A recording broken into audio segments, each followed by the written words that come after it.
That was at our, those were at our, those were here, yeah, you got one of those, yeah. All right, welcome everyone. We are gathered here in Athens-Clarke County City Hall here on Tuesday, August 17th for a special called session and our regularly scheduled agenda setting session. I'd like to ask Clerk Spratlin if she could call the roll for us, please. Davenport. Here. Parker. Here? Link. Here. Wright. Present. Benson. Here. Poole. Here. Edwards. Absent. Myers. Here. Here. Handy. Here. We have a quorum. All right, thank you, Madam Clerk.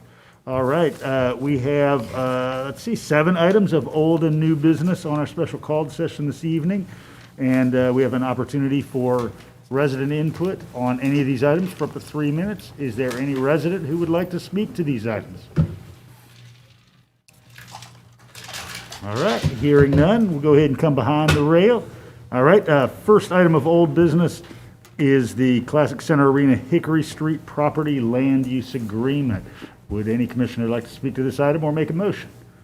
Commissioner Parker. Thank you, Mr. Mayor. I submitted a CDO for this item. I sent out a lengthy email kind of talking about why, in addition to my comments at the voting meeting last session, or like 2 weeks ago. On this topic, I think I sent out the CDO again after business hours on Friday, and so it may not have made it in the packet. But essentially, it adds a sentence to Section 2C from the Hickory Street IGA agreement, adding 2 community stakeholders representing local economic justice organizations designated by the mayor to the group that will be evaluating the RFP for the project.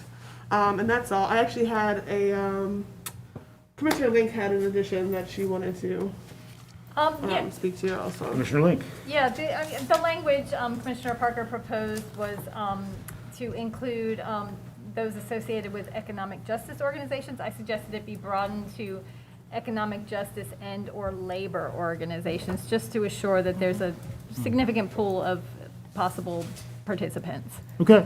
All right. And so I'd like to make a motion to that end, that we approve the amended IGA agreement with that added language from Commissioner Link. Is there a second? Second, yeah. All right, we've got a motion from Commissioner Parker and a second from Commissioner Link. Any further discussion? All right, all in favor? Wait. Oh. I did want to say one. Commissioner Myers. This, yeah. I want to say this because I was following this project so much before I got behind the rail. And I just want to, it's a big thing here that we're doing. And so I just want to make sure that, I mean, I'm really glad that we added the labor component. That's wonderful because all of us know that the wages are so important if we're going to make changes here in the community. But I also want to just make sure that everyone watching this understands it, because I didn't understand it. We're adding a parcel of property down on Hickory Street, which is at Hickory and Willow in a corner down there. And what we're basically doing is adding that parcel along with a parcel that is 2 other parcels that we already are leasing to the Classic Authority for 50 years to allow the Classic Authority to develop on those and bring revenue in to pay for the arena project. And hopefully this arena project will be a wonderful example. There's a lot of labor in there, there's a lot of workforce development, and there's a lot of components of it that really address sustainability and energy. So I'm totally supportive. I just wanted to make sure that it was clear to everyone watching really what's going on, because when all of this is done in 5 years, it's going to be a different place when you go downtown. In that area between where the Classic Center is and down there to Willow Street and Weaver D's. And I want to make sure everyone, the public knows what's coming. So I support it. And Thanks, Commissioner Myers. Appreciate it. All right, any further input? All right, all in favor? Aye. Any opposed? All right, hearing none, motion carries. All right, we're moving on to item 2, which is the Falling Shoals parking prohibition. And Commissioner Davenport has introduced a commission-defined option, so I'll turn it over to you, sir. Okay, so I'm shocked that this made it in. Because I did submit a CDO late Friday, but I'm glad to see this. This is what the community wanted, but I did tell residents that I submitted it late and that it probably wouldn't make it to to the voting session. However, this is what the residents want, this is what the resident discussed, and I motion that we approve. I'll second. All right, I've got a motion from Commissioner Davenport and a second from Commissioner Wright for his commission-defined option regarding the Falling Shoals parking prohibition. Any further comment on this item? Mr. Mayor, if I could read the ordinance. Please do. I appreciate it, Attorney Drake. An ordinance to amend the Code of Athens-Clarke County, Georgia with respect to parking restrictions on Falling Shoals Drive and for other purposes. All right, all in favor? Aye. Any opposed, same sign. All right, hearing none, motion carries. All right, items 3 through 7 are new business, and so I do need a motion for suspension of rules. So moved. Second. All right, I've got a motion from Commissioner Denson and a second from Commissioner Myers for suspension of rules. All in favor? Aye. Any opposed? All right, hearing none, motion carries. All right, item 3 under suspension of rules is a broadband connectivity enhancement grant. For members of the public, you may know that we had an over $6 million commitment in our recently passed SPLOST for community broadband, and now there's an opportunity to more than match that with some funds from the state. And so we're simply applying for the grant to add to the pot of funds that we could commit to this item. So Commissioner Wright. I make a motion that they apply for the grant. Second. All right, I've got a motion from Commissioner Wright and a second from Commissioner Thornton. Commissioner Denson. Thank you, Mayor. And so I just wanted to ask staff for clarification. I know we discussed this some during the work session. But I just want to get clarification that with the language that's in this new statement, that it does leave at least the potential for us to explore having our own municipal ISP. Is that correct? Yes, Commissioner. This is just sort of a basic. This can be scalable depending on how far you want to go. And this would, in addition to approving the grant application for state and local fiscal recovery funds from the state for broadband purposes, it also, we will be procuring a consultant to help with develop that technical concept further. And just, yeah, so yes, the answer to the question is yes. Okay. Thank you. I appreciate that. And yeah, I'm happy to see this move forward. Thanks, Commissioner Denson. Any further input on this item? Yes. Not to Williams. prolong it, but just in the spirit of Commissioner Myers, explain a little bit further for the public's benefit. So the application would be to build out a fiber backbone, which would be a ring with some spokes that need to be developed further, but it would basically connect many, if not, of the ACC Gov facilities, but also go through areas of density within the county to attempt to, get that backbone out and around the county. We would anticipate that without a lot of design to be around a $10 million project. So we would be applying for up to $10 million of state funds, and it's more competitive if we match it. So we may pledge a couple million or so of the SPLOST funds to help, bring those dollars here to Athens-Clarke County. Thank you, Mayor. Thank you, Manager Williams.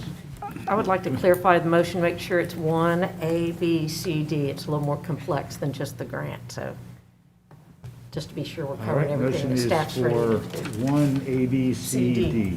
Oh, Vita, you okay with that? Commissioner Thornton? All right, all in favor? Aye. Any opposed?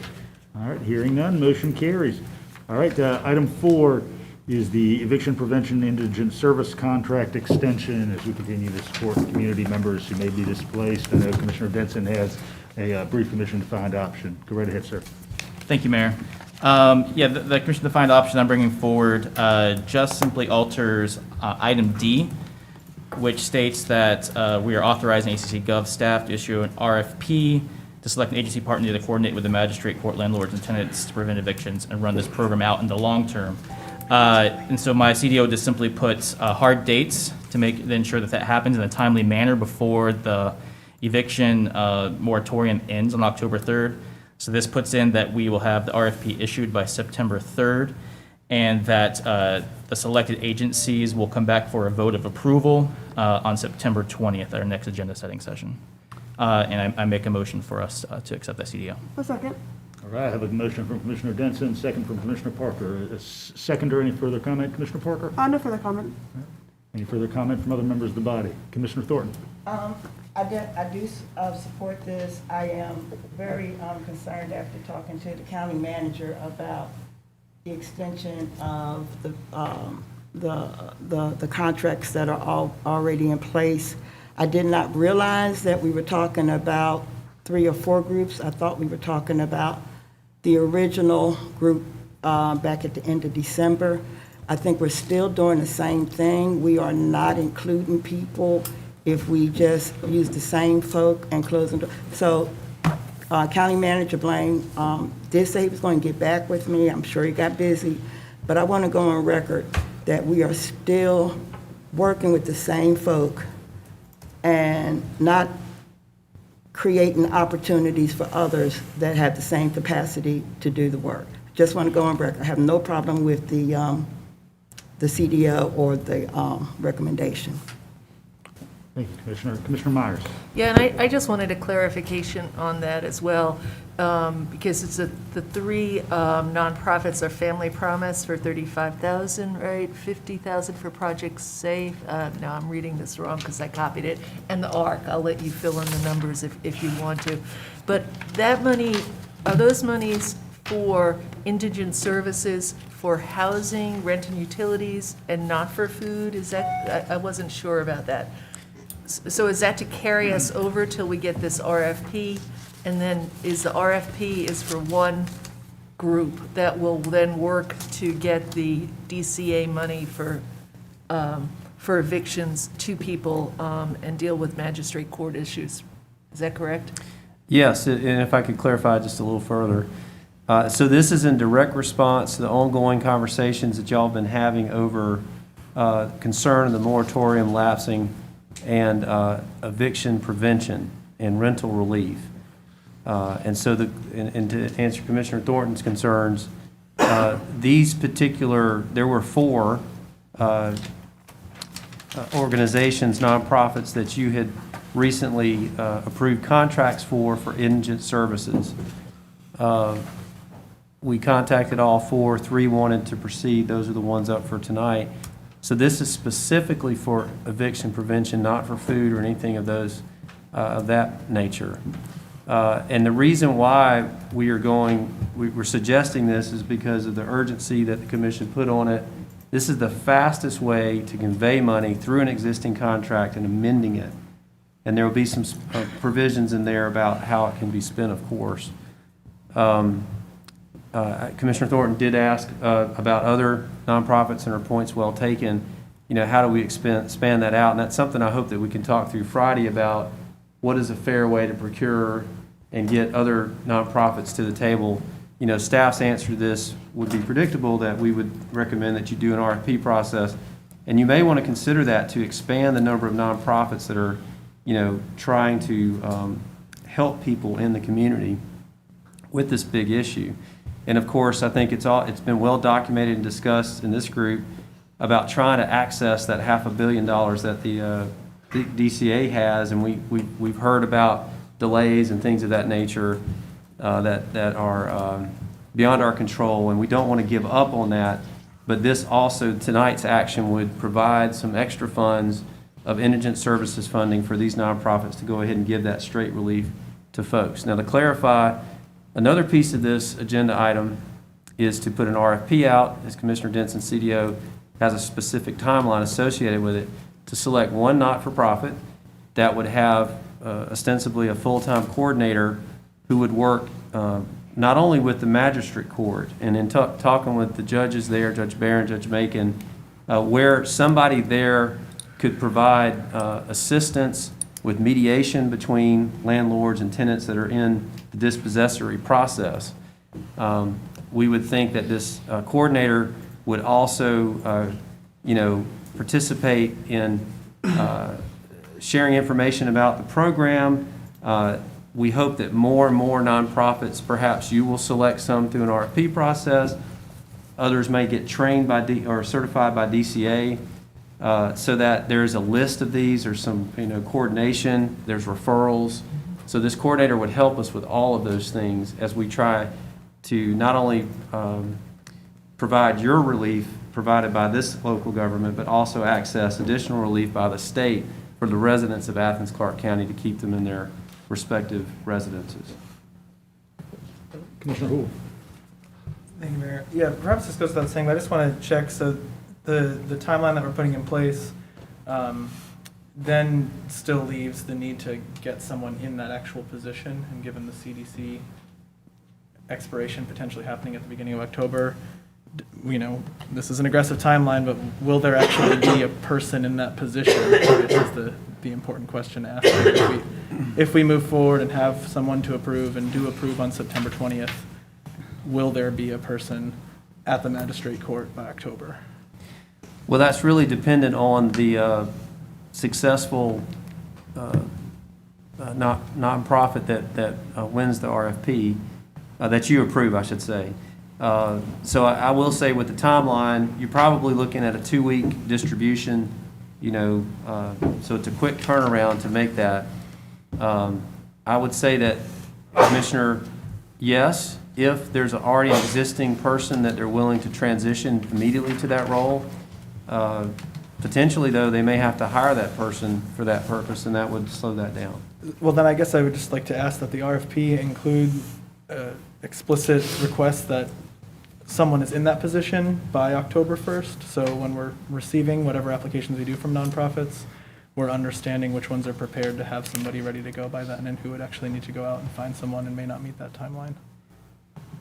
Well, if I guess two responses to that. We can certainly do that. You may end up excluding nonprofits who don't have that person on board yet, so they would not be eligible to apply. Secondly, if they intended to apply either way and had to make a quick decision, you may or may not get the best candidate in that job with what you're asking them to do. So Yeah, I understand. I wouldn't want to preclude people from applying if they don't think they can meet that timeline, but if there's a way to word it in the RFP that makes clear that that's something that we'd like to see happen. So We can it's make it built into the preferred. proposal. So you're saying that you would like it, is it all right if I speak, Mr. Mayor? Please, yeah, go right ahead, Mr. Parker. So you would be seeking as a part of the qualifications, looking at the RFP, you'd be looking to see who would be ready to have someone in place after those 2 weeks? Yeah. Is that what you're saying, Yeah, Commissioner? that, like having October 1st as the date that we're, seeking to have someone So actually hired and evaluating ready the to go proposals by. also based on whether or not, Yeah. on the readiness of the organization to start that work Yes, immediately. that's a Okay. criteria that can help. It doesn't, not meeting that criteria doesn't preclude you from being able to apply, but meeting that criteria is clearly an important I understand. Thank aspect we're you. looking for. Does that make sense as a? I think everybody understands that timeliness is the desire. Yeah. Yeah. But I guess specifically October 1st, we can't build that into our proposal here as part of the timeline, but I think that's the deadline that we've all got in mind, that we really want to make sure there's somebody there ready by that date. So. Commissioner Thorne. I guess my point, two things.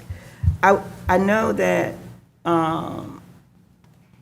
Manager Blaine sent us I know he sent it to me at my request, and I'm not sure if he sent it to all the commissioners, but he probably did.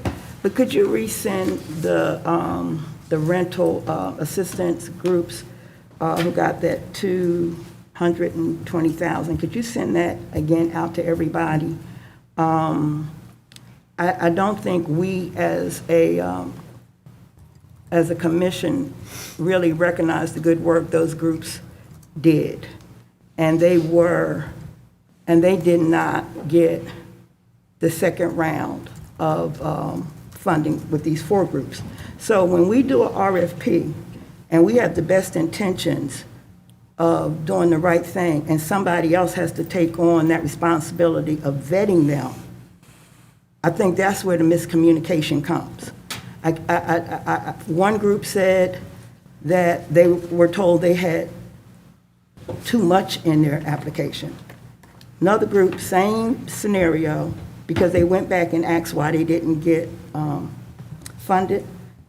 The other group said, your budget wasn't clear. Well, if a budget is not clear, all you have to do is pick up the phone and get clarity. You just don't throw them out like that. So I think the problem is that we as a commission, when we vote on stuff and put things out here, even things that we disagree with, and then we pass it to your department, and somebody who we have no connection to have their own idea about vetting, good organizations get left out. That's my point with these RFPs. And I don't think I should be voting on an RFP if I don't know what the details are. So this is a common occurrence, and we say we're going to do something about it, but we never do. So I didn't want to get this emotional about it, but when we keep doing the same thing wrong, it bothers me. So I'm voting for this, and I'm all, because the rental thing is important. But if there's a communication gap between this commission and your office, that's another problem. Well, I'd like to hear about that, and this Friday, I'd love to talk through an RFP process, but, you know, if there is a communication problem between this commission and my office on RFPs, I'd like to hear about it. Commissioner Thornton's been clear about it. You know, from a procurement standpoint, you know, I think it's a real challenge, and we've all agreed that how do we, and we talked about the nonprofit capacity building program, about affording nonprofits that are doing good work in the community the opportunity to participate in these funds, particularly with the stimulus funds coming down, and y'all have yet to decide how that is. So I see the need there and look forward Friday to an in-depth discussion about how RFPs work and the shortcomings that y'all see and how we can improve that process. All right, we've got a motion on the floor from Commissioner Denson, second from Commissioner Parker. Any further input? Commissioner Denson. Thank you, Mayor. And I think Commissioner Thornton's concerns are well heard, and I do hope that we can come up with a better process. And I don't necessarily think that it's necessarily intentional communication breakdowns. It's sometimes just things maybe not being structured in a way that we are all on the same page as things move forward. I think we've all experienced that at times. But with that being said, and going back to the agenda item, how that overlaps with this, I know that there's, at the end of this, there's 112,894 remaining indigent service funds still not allocated. And I wonder if there's a process or a plan in place that staff has for those funds, and if possible, we could be going back to a system where we can be, you know, bringing in some of the organizations that have been doing food relief and these other things too, so that we can have them be able to continue doing that good work. Yes, and I think Commissioner Houle had made the motion on the nonprofit capacity building program to hold it until September 7th. And I had spoken to the mayor about possibly holding that until we had a discussion, and perhaps this Friday, on how that looks and what we can do. So I will say that there were only so much, there was 600,000 of indigent services funds. We had, I think, proposed about 500,000 of those to go towards that program. Since then, that was put on hold. The Athens area homeless shelter is 220 of that. That left about 400 that we were going to put towards this effort. 3 of the 4 nonprofits wanted to participate. That did leave some left over. So the answer is yes, you could use it for that, or another process that we learn and explore this Friday, and you could augment it with either more local funds or perhaps ARP funds, depending on how you intend to spend it. All right. All right. Mayor, I have 2 requests. I did ask for that, excuse me, Mayor, may I speak? Go right ahead. Okay. I did ask for the final report of those organizations that received COVID funds in December. A copy of that be sent to everybody again for Friday. The other thing I'm going to ask for is all of the different CDBG fundings and indigent funds that we've had or have to distribute. If you could have that by Friday. I think one of the other problems is when we're asked to vote for RFP and not really seeing the details of it, is outcomes. So, I mean, even if we bring on this person or persons or a group, I hope that we have projected outcomes. And that means you got to look to see what that number is of folk who are at risk and where do we want to be by the time of October. We put money into a lot of organizations and we do not get outcomes. And if we get them, this commission is not informed of them. So we need to start educating the commission after projects or monies are being spent, so we'll know who's doing the work and getting the work done, and not just have a position. And Commissioner Thornton, I totally agree. I think that's something that, and I would love for y'all to weigh in on the outcomes you'd like to see. And this is an extremely accelerated process that's being proposed. Maybe during our time on Friday, if you can indicate some outcomes that you'd like to see, we'll hopefully have time to put that into the RFP to get out there. So love to hear those from y'all. All right, so this elements of this discussion obviously are going to be part and parcel of our retreat on Friday. I'm looking forward to that. All right, I've got a motion and a second. All in favor? Aye. Any opposed? All right, hearing none, motion carries. All right, item 5 is a resolution authorizing settlement of claim. Attorney Drake, could you just give us the high-level overview of this, please? Yes, Mr. Mayor. This is to settle a claim of Kimberly Bledsoe that arose on about January 23rd, 2020, following her termination from her position of employment with the Athens-Clarke County Police Department.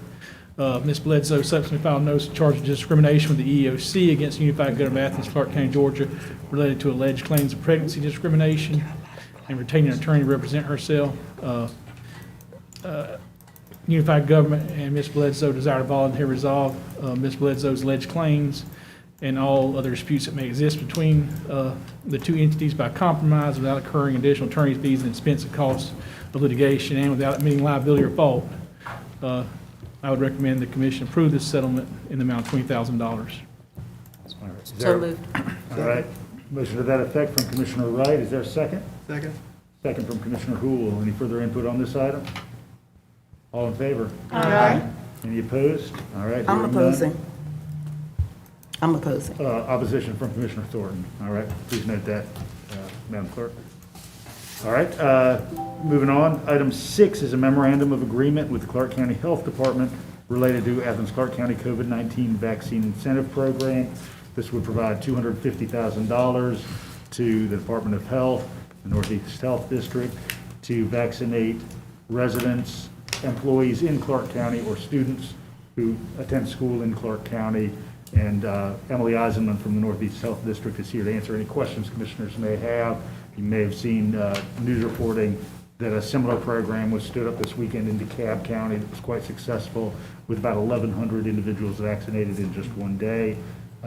We know, of course, that we unfortunately have components of this community who historically have had an under-attained access to healthcare resources, and this program would be really to target those members of the community and get those vaccination rates up. So any questions or motion? Commissioner Myers. Yeah, I have several questions that really are the details of this that when I was reading through it today, I noted down. I realize that this is about 1,000. This would give the gift cards of $200 for one for each shot to about 1,000 people. And I figured there's like, even if we got half the people, that's about another 24,000. That would just be half more of the people who are unvaccinated. And I was concerned, I started thinking about all the UGA students here who are, smart and savvy and see things online. And if this would, apply to all our UGA students as well. And also in that there was a form at the end of it that it says like where you live, like where do you live, where do you work? And it says, could we like check which one applies? I'd like it to say check all that apply so we can gather the data on who we're reaching out to. And perhaps also on if we're going to include the go to school, include something that says a fill in the blank of where. I just want to know when we evaluate this, how we're going to be dealing with the large number of students from UGA that could be taking advantage of this. I was also just interested in what the gift cards are, like what gift cards to where as their choices. And anything about how the program will be publicized throughout the community would be helpful as well.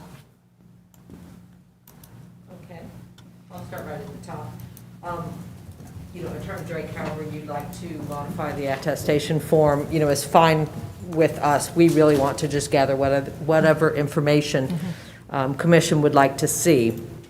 So I'm sure that could be modified where, well, there is a line there that asks them where they go to school, so we can certainly.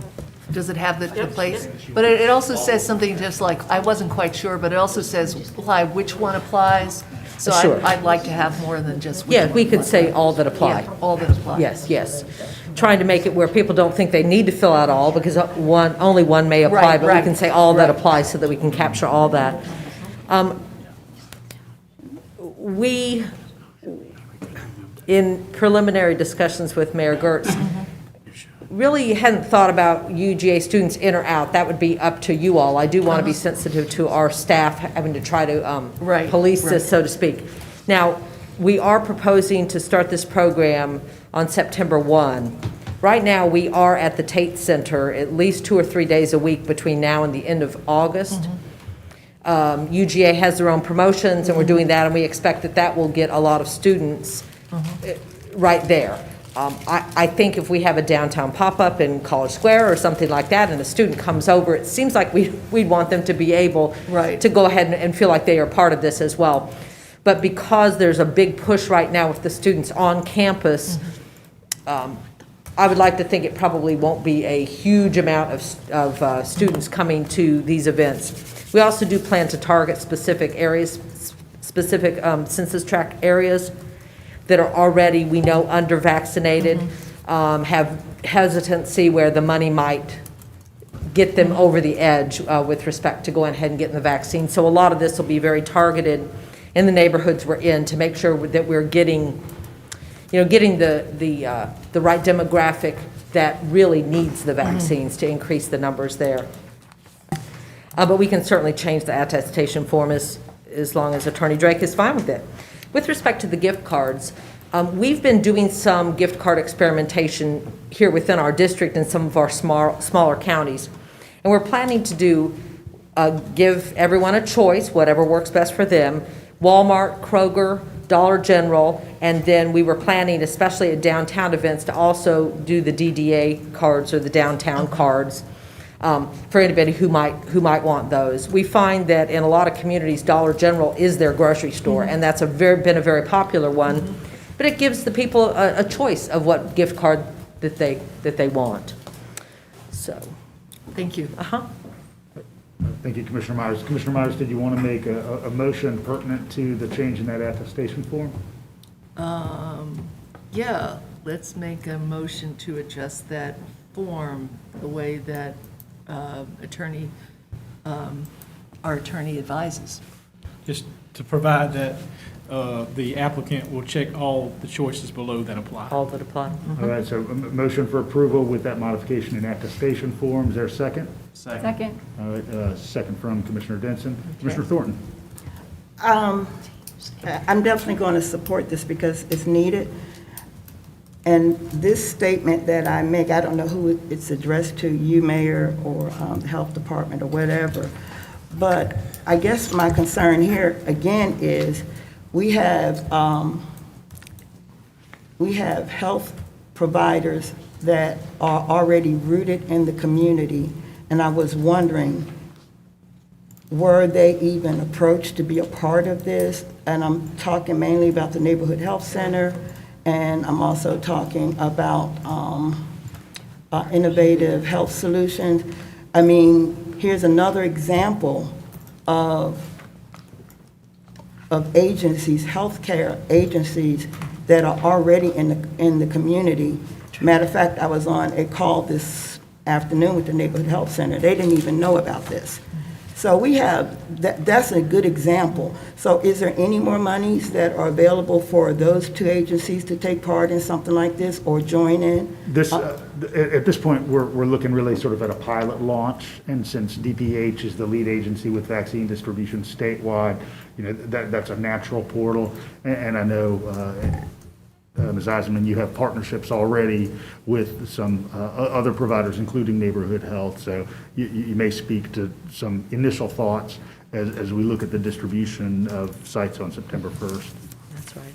Well, we are already doing a lot of outreach, and so we are geared and ready to do this. We have done, just in the last few months, over 75 events in Clarke County. So we've got the team, we've got the infrastructure ready to roll.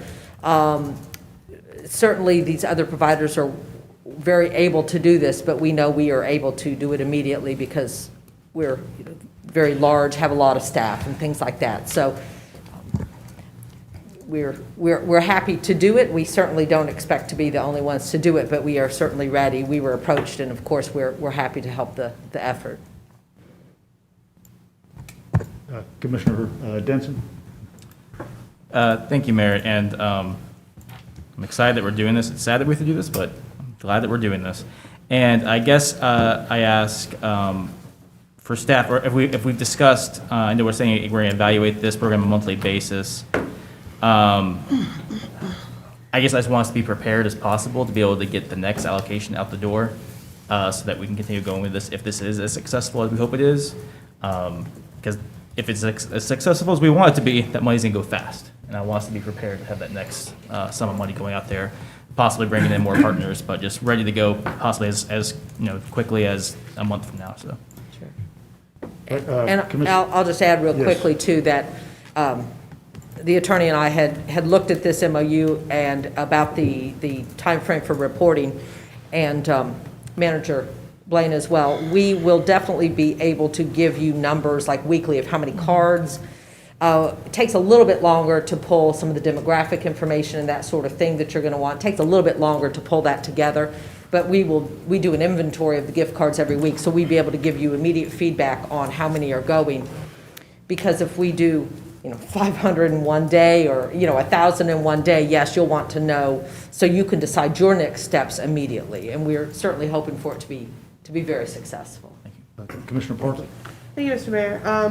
I appreciate a lot of the questions that Commissioner Myers brought forward, particularly about cost, and was curious about the 100 gift card per shot for Athens-Clarke County residents, students, employees, if it had been considered, or what consideration had been given to prioritizing the one dose, just so that it's more fiscally a little like trimmed down and enabling us then to get more people vaccinated in the long term, if any thought had been given to that at all. I know there's some, I'm not a scientist, but I know that with like the Delta variant, there are some versions of the vaccine that may not be as effective in staving off illness, and so maybe that played a role in the decision around that. But I was wondering if you could speak to any thoughts you all have. Sure. Well, all three vaccines are available. It's interesting that we find people often have very strong feelings coming in over what vaccine they want to get.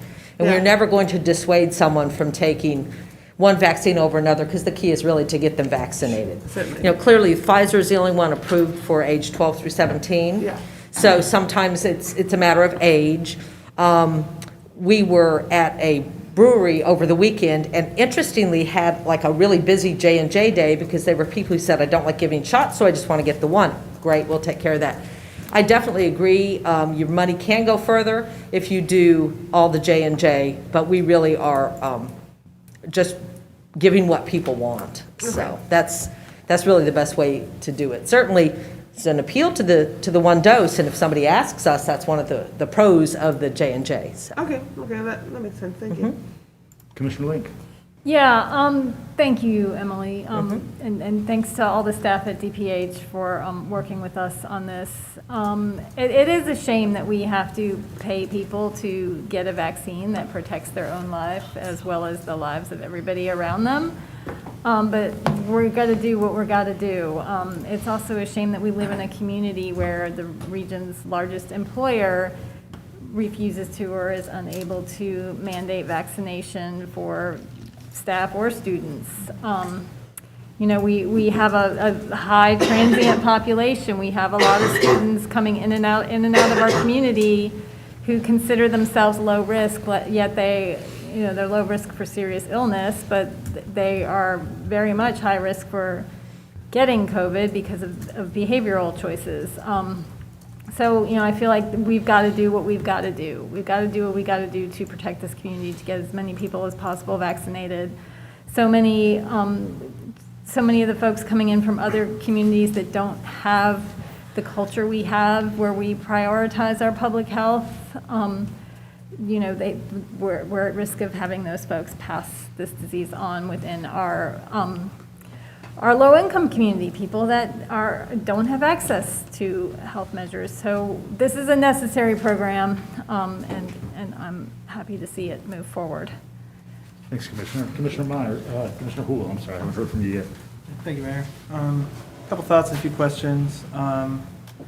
I do want to echo Commissioner Denson's concerns about preparedness for the next round and potentially being ready sooner. One concern I have is we're going to go through 1,000 real fast, and then people might hold out waiting for the next round, and we want to get vaccines in arms as soon as possible. So in case that phenomenon seems to prove true, being prepared to avoid it if possible. I also feel ambivalent about us paying to get people vaccinated now and not somehow rewarding the 40+% of people who have done the right thing and gotten vaccinated already. So if there's already a plan to pursue some kind of lottery, I'd love to hear about it. If not, I think setting up some kind of a lottery that residents of Athens-Clarke County can apply to who've already gotten fully vaccinated, I think is a good way to acknowledge that and give everybody an opportunity to benefit the same way folks are now. Obviously, we can't just give everybody $200 because then we'd burn through the entirety of our ARP money to pay for all the residents, but some kind of lottery I think would be great. A few questions. Two of them are about the facts and issues too. 50,000 seemed high to me as an administrative cost, specifically just for this. So I was wondering, are we just covering other administrative costs of DPH, or where does that $50,000 figure come from? We may or may not spend that. That was a number that was out there. We do anticipate in certain situations to be hiring some off-duty police officers for security. Realize that gift cards are essentially cash. Yeah. When we're advertising, we're giving out $100 gift cards. People know we're sitting out there with $1,000, a couple $1,000 worth of cash. So some of it will be paid really back to Athens-Clarke County to hire off-duty police where we're doing something that may be in a setting, not in a building, in a tent, that sort of thing.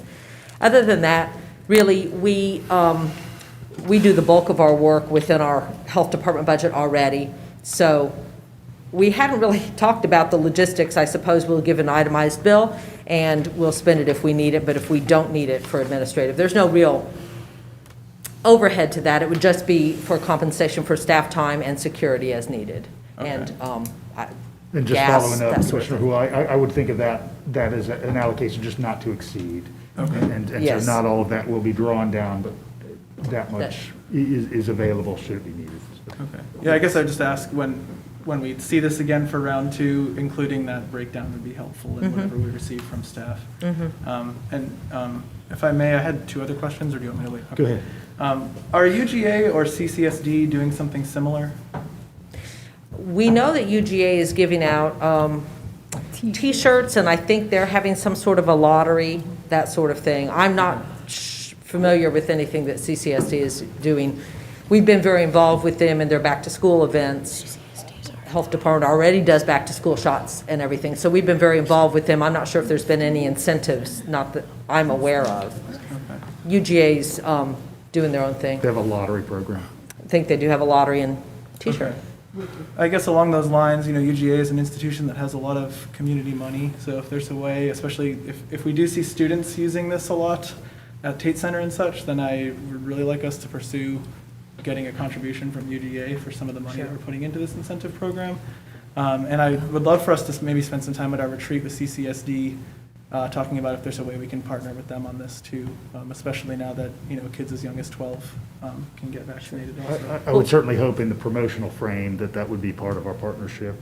Right. DPH, of course, has two sites that are immediately across the street from each of the two high schools, the Teen Matters clinics on Rock Yes. Springs and Cedar Shoals, and so my desire is to see those be one of the sites. Right. And then I guess my last question is not immediately relevant to this, but generally relevant. reading a lot about booster shots these days, and I was just curious if there's a time we can expect to hear from y'all on what the plan is for booster shots in Clarke County. Yeah, we get that a lot this week. We are waiting for DPH final guidance. I think they're finalizing some things with CDC, but we will be doing them as soon as we get the go-ahead from DPH. So we're waiting for their final criteria so we know how to ask the questions for eligibility on that. So would booster shots be part of this? Would someone get a $100 gift card for their booster shot?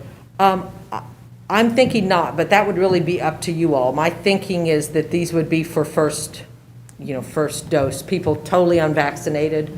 But my preference would be for the unvaccinated. Yes. Yeah. That sits well with me as well. I just wanted That's to right. clarify that before we vote. Things are moving so quickly. A great question. We hadn't really talked about that, but that's our thinking. Commissioner Thornton and Commissioner Myers. My hand was up so long, now I gotta think. I do know that, being on the neighborhood health call today, that there is a problem with the rapid testing. People don't want the shot, but they want to get tested. And they're sending kids from school that have been around somebody. And according to May Walters, there are not enough sites to do testing and the rapid testing. Has there been a conversation about that? That's one question. And my other question is, since this is a pilot, I'm gonna go back to what I was saying earlier. Again, I'm going to vote on this, but this is going to stop sooner or later because I'm not going to keep voting for stuff that I don't have the details ahead of time. So it's nothing about, this is directed to the mayor and county manager. But this is so important, but I think because it's so important, we should have had a lot more details than we're getting tonight to vote for this. But I am going to go back to the testing right now. There is an urgency for testing. Is DPH doing anything with that? Well, as you might imagine, testing had really trickled down quite a bit. DPH had moved their testing to a contractor called Mako, and they've been set up in the fire station on the corner of Timothy Road and Atlanta Highway. They have definitely noticed an uptick, and they are actively seeking, I think JW is actively seeking another site in this county, as well as adding sites in other counties so that they don't get overburdened with everybody coming here to Clarke County. Please keep in mind, we don't do rapid testing, we do PCR testing, okay? So we leave rapid testing to, to commercial entities. So we definitely only are going to do PCR testing, but they are actively looking for additional sites that can take some of the capacity off. They are still testing at the one location, no appointment necessary. You can make an appointment, but no appointment necessary. And they've had a lot of people coming through, but they are still testing there at that site. But again, it's PCR testing. So you do know, so you recognize that there is a need for testing? That is correct. And sites. We've definitely seen an increase over the last couple of weeks. We get feedback every day from that testing site, even though it's not us. Definitely there has been an increase in demand, especially frankly, over this weekend has really gone up. So we've been looking in conjunction with JW Thaxton over the last week, trying to find them a suitable site to stand up a second location here in Athens-Clarke County. And I'm going to agree with Commissioner Hull about partnerships. It looks like we're taking the brunt of this, and we have two other institutions that we should be sitting around the table with and talking about. So I hope that's part of the conversation in the future, that everything doesn't just drop in the lap of this commission. Right.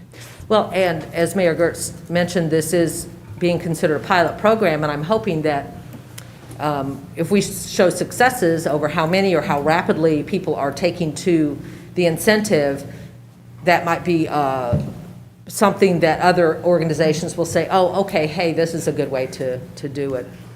And Commissioner Thornton, to address the details, this is a fairly new idea to us, but there are other places in the state that are doing incentives over the last week or two, and so we are always in the process of getting the data from other places around the state to see what's working and what doesn't, so that we can actually have the best, most effective program out there. So we might even be doing something different in week 3 than we were doing in week 2, just because we need to be very flexible to address what's working.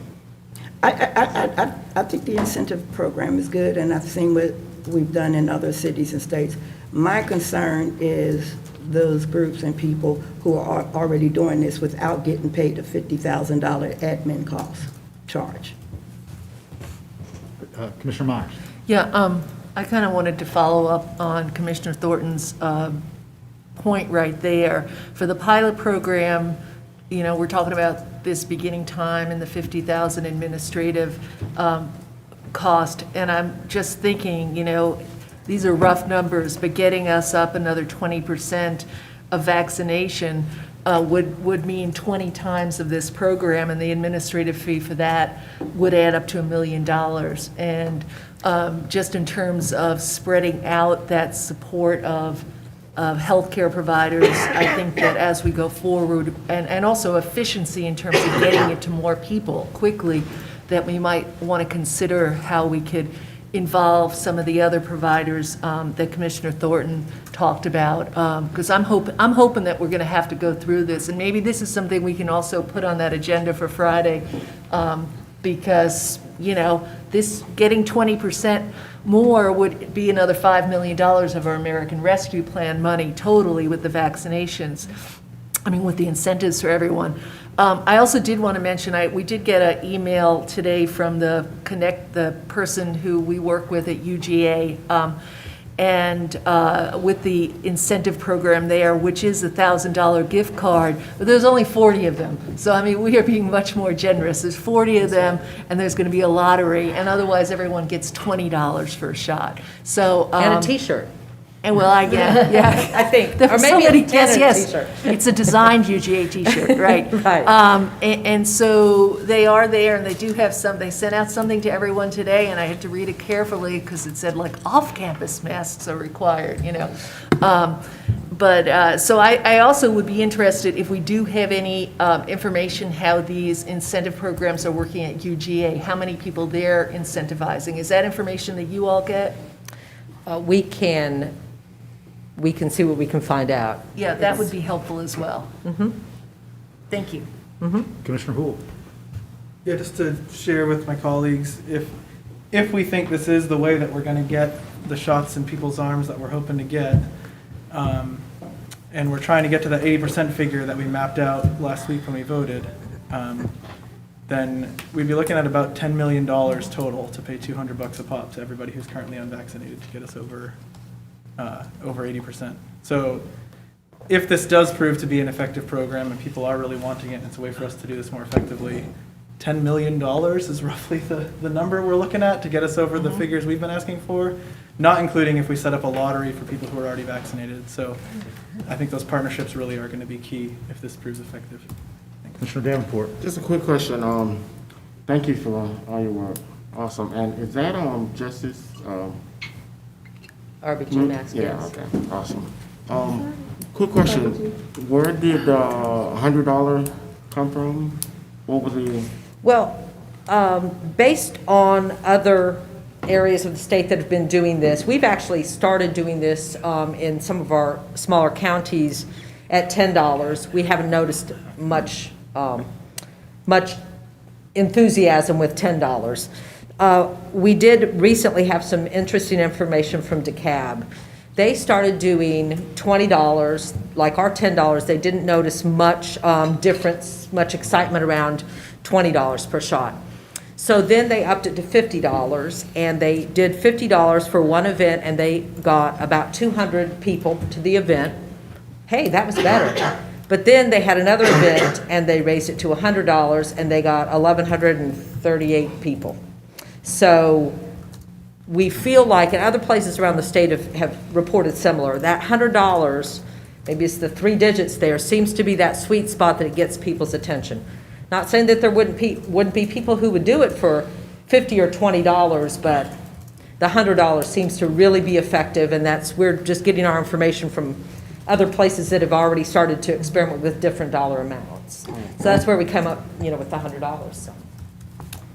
All right, any further questions? All right, there's a motion from Commissioner Myers with that modification in the attestation form, allowing individuals to select multiple items and encouraging that. Second from Commissioner Denson. All in favor? Aye. Any opposed? All right, hearing none, motion carries. All right, thank Thank you. you I all. appreciate it, Thank you Emily, so very much. Thank you for your work. All right, item 7 is the 2021 Georgia State Fiscal Recovery Program of the American Rescue Plan Act grant applications. In addition to the broadband area that we discussed earlier, the state has several other opportunities for localities and other entities to apply for grant funds that they have received for the public. Essentially, the states receive the aggregate of all of the city and the county fund dollar amounts. So the state has quite a bit of money for which entities can apply, and we are doing that. I don't know if Manager Williams or Assistant Manager Jones, you just wanted to detail these areas that we're applying for that may be helpful for the public. Absolutely. So with American Rescue Plan, there were both state and local fiscal recovery funds, as they're known. As everyone's well aware, and something that we hope to work through this Friday, Athens-Clarke County, being both a city and a county, received $57 million of local fiscal recovery funds. In like fashion, the state received, I believe, $2.4 billion in their first tranche of funding. And so they are making some of that available for several of the eligible categories. Okay, so premium pay is not one of those eligible categories in this offering by the state. But water and sewer infrastructure, broadband infrastructure, stormwater being part of water and sewer, and negative economic impact are eligible categories. In the agenda item that you approved earlier, the grant that we were speaking of was actually the state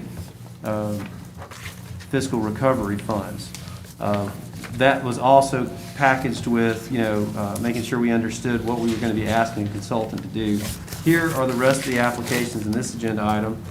And so Public Utilities has come up with about $30 million that they would intend to apply for, including a number of projects, about 10, all of which are in the service delivery plan that was adopted by the Mayor and Commission. One of which is the water recycling program, which would provide additional pipe and also a pump to service that, among others. With stormwater, we've had a lot of conversations about the live stream replacement program and the burdens. Where would that fall? And the Commission, at least in a past iteration, we had envisioned maybe $22 million to replace a lot of these culverts that are failing, they're coming of age. And, that could be borne by SPLOST or T-SPLOST perhaps, we'll see in this, or by the ratepayers through the utility. If we are able to pull in some of these infrastructure funds from the state, that would decrease the requirement of either T-SPLOST or our ratepayers.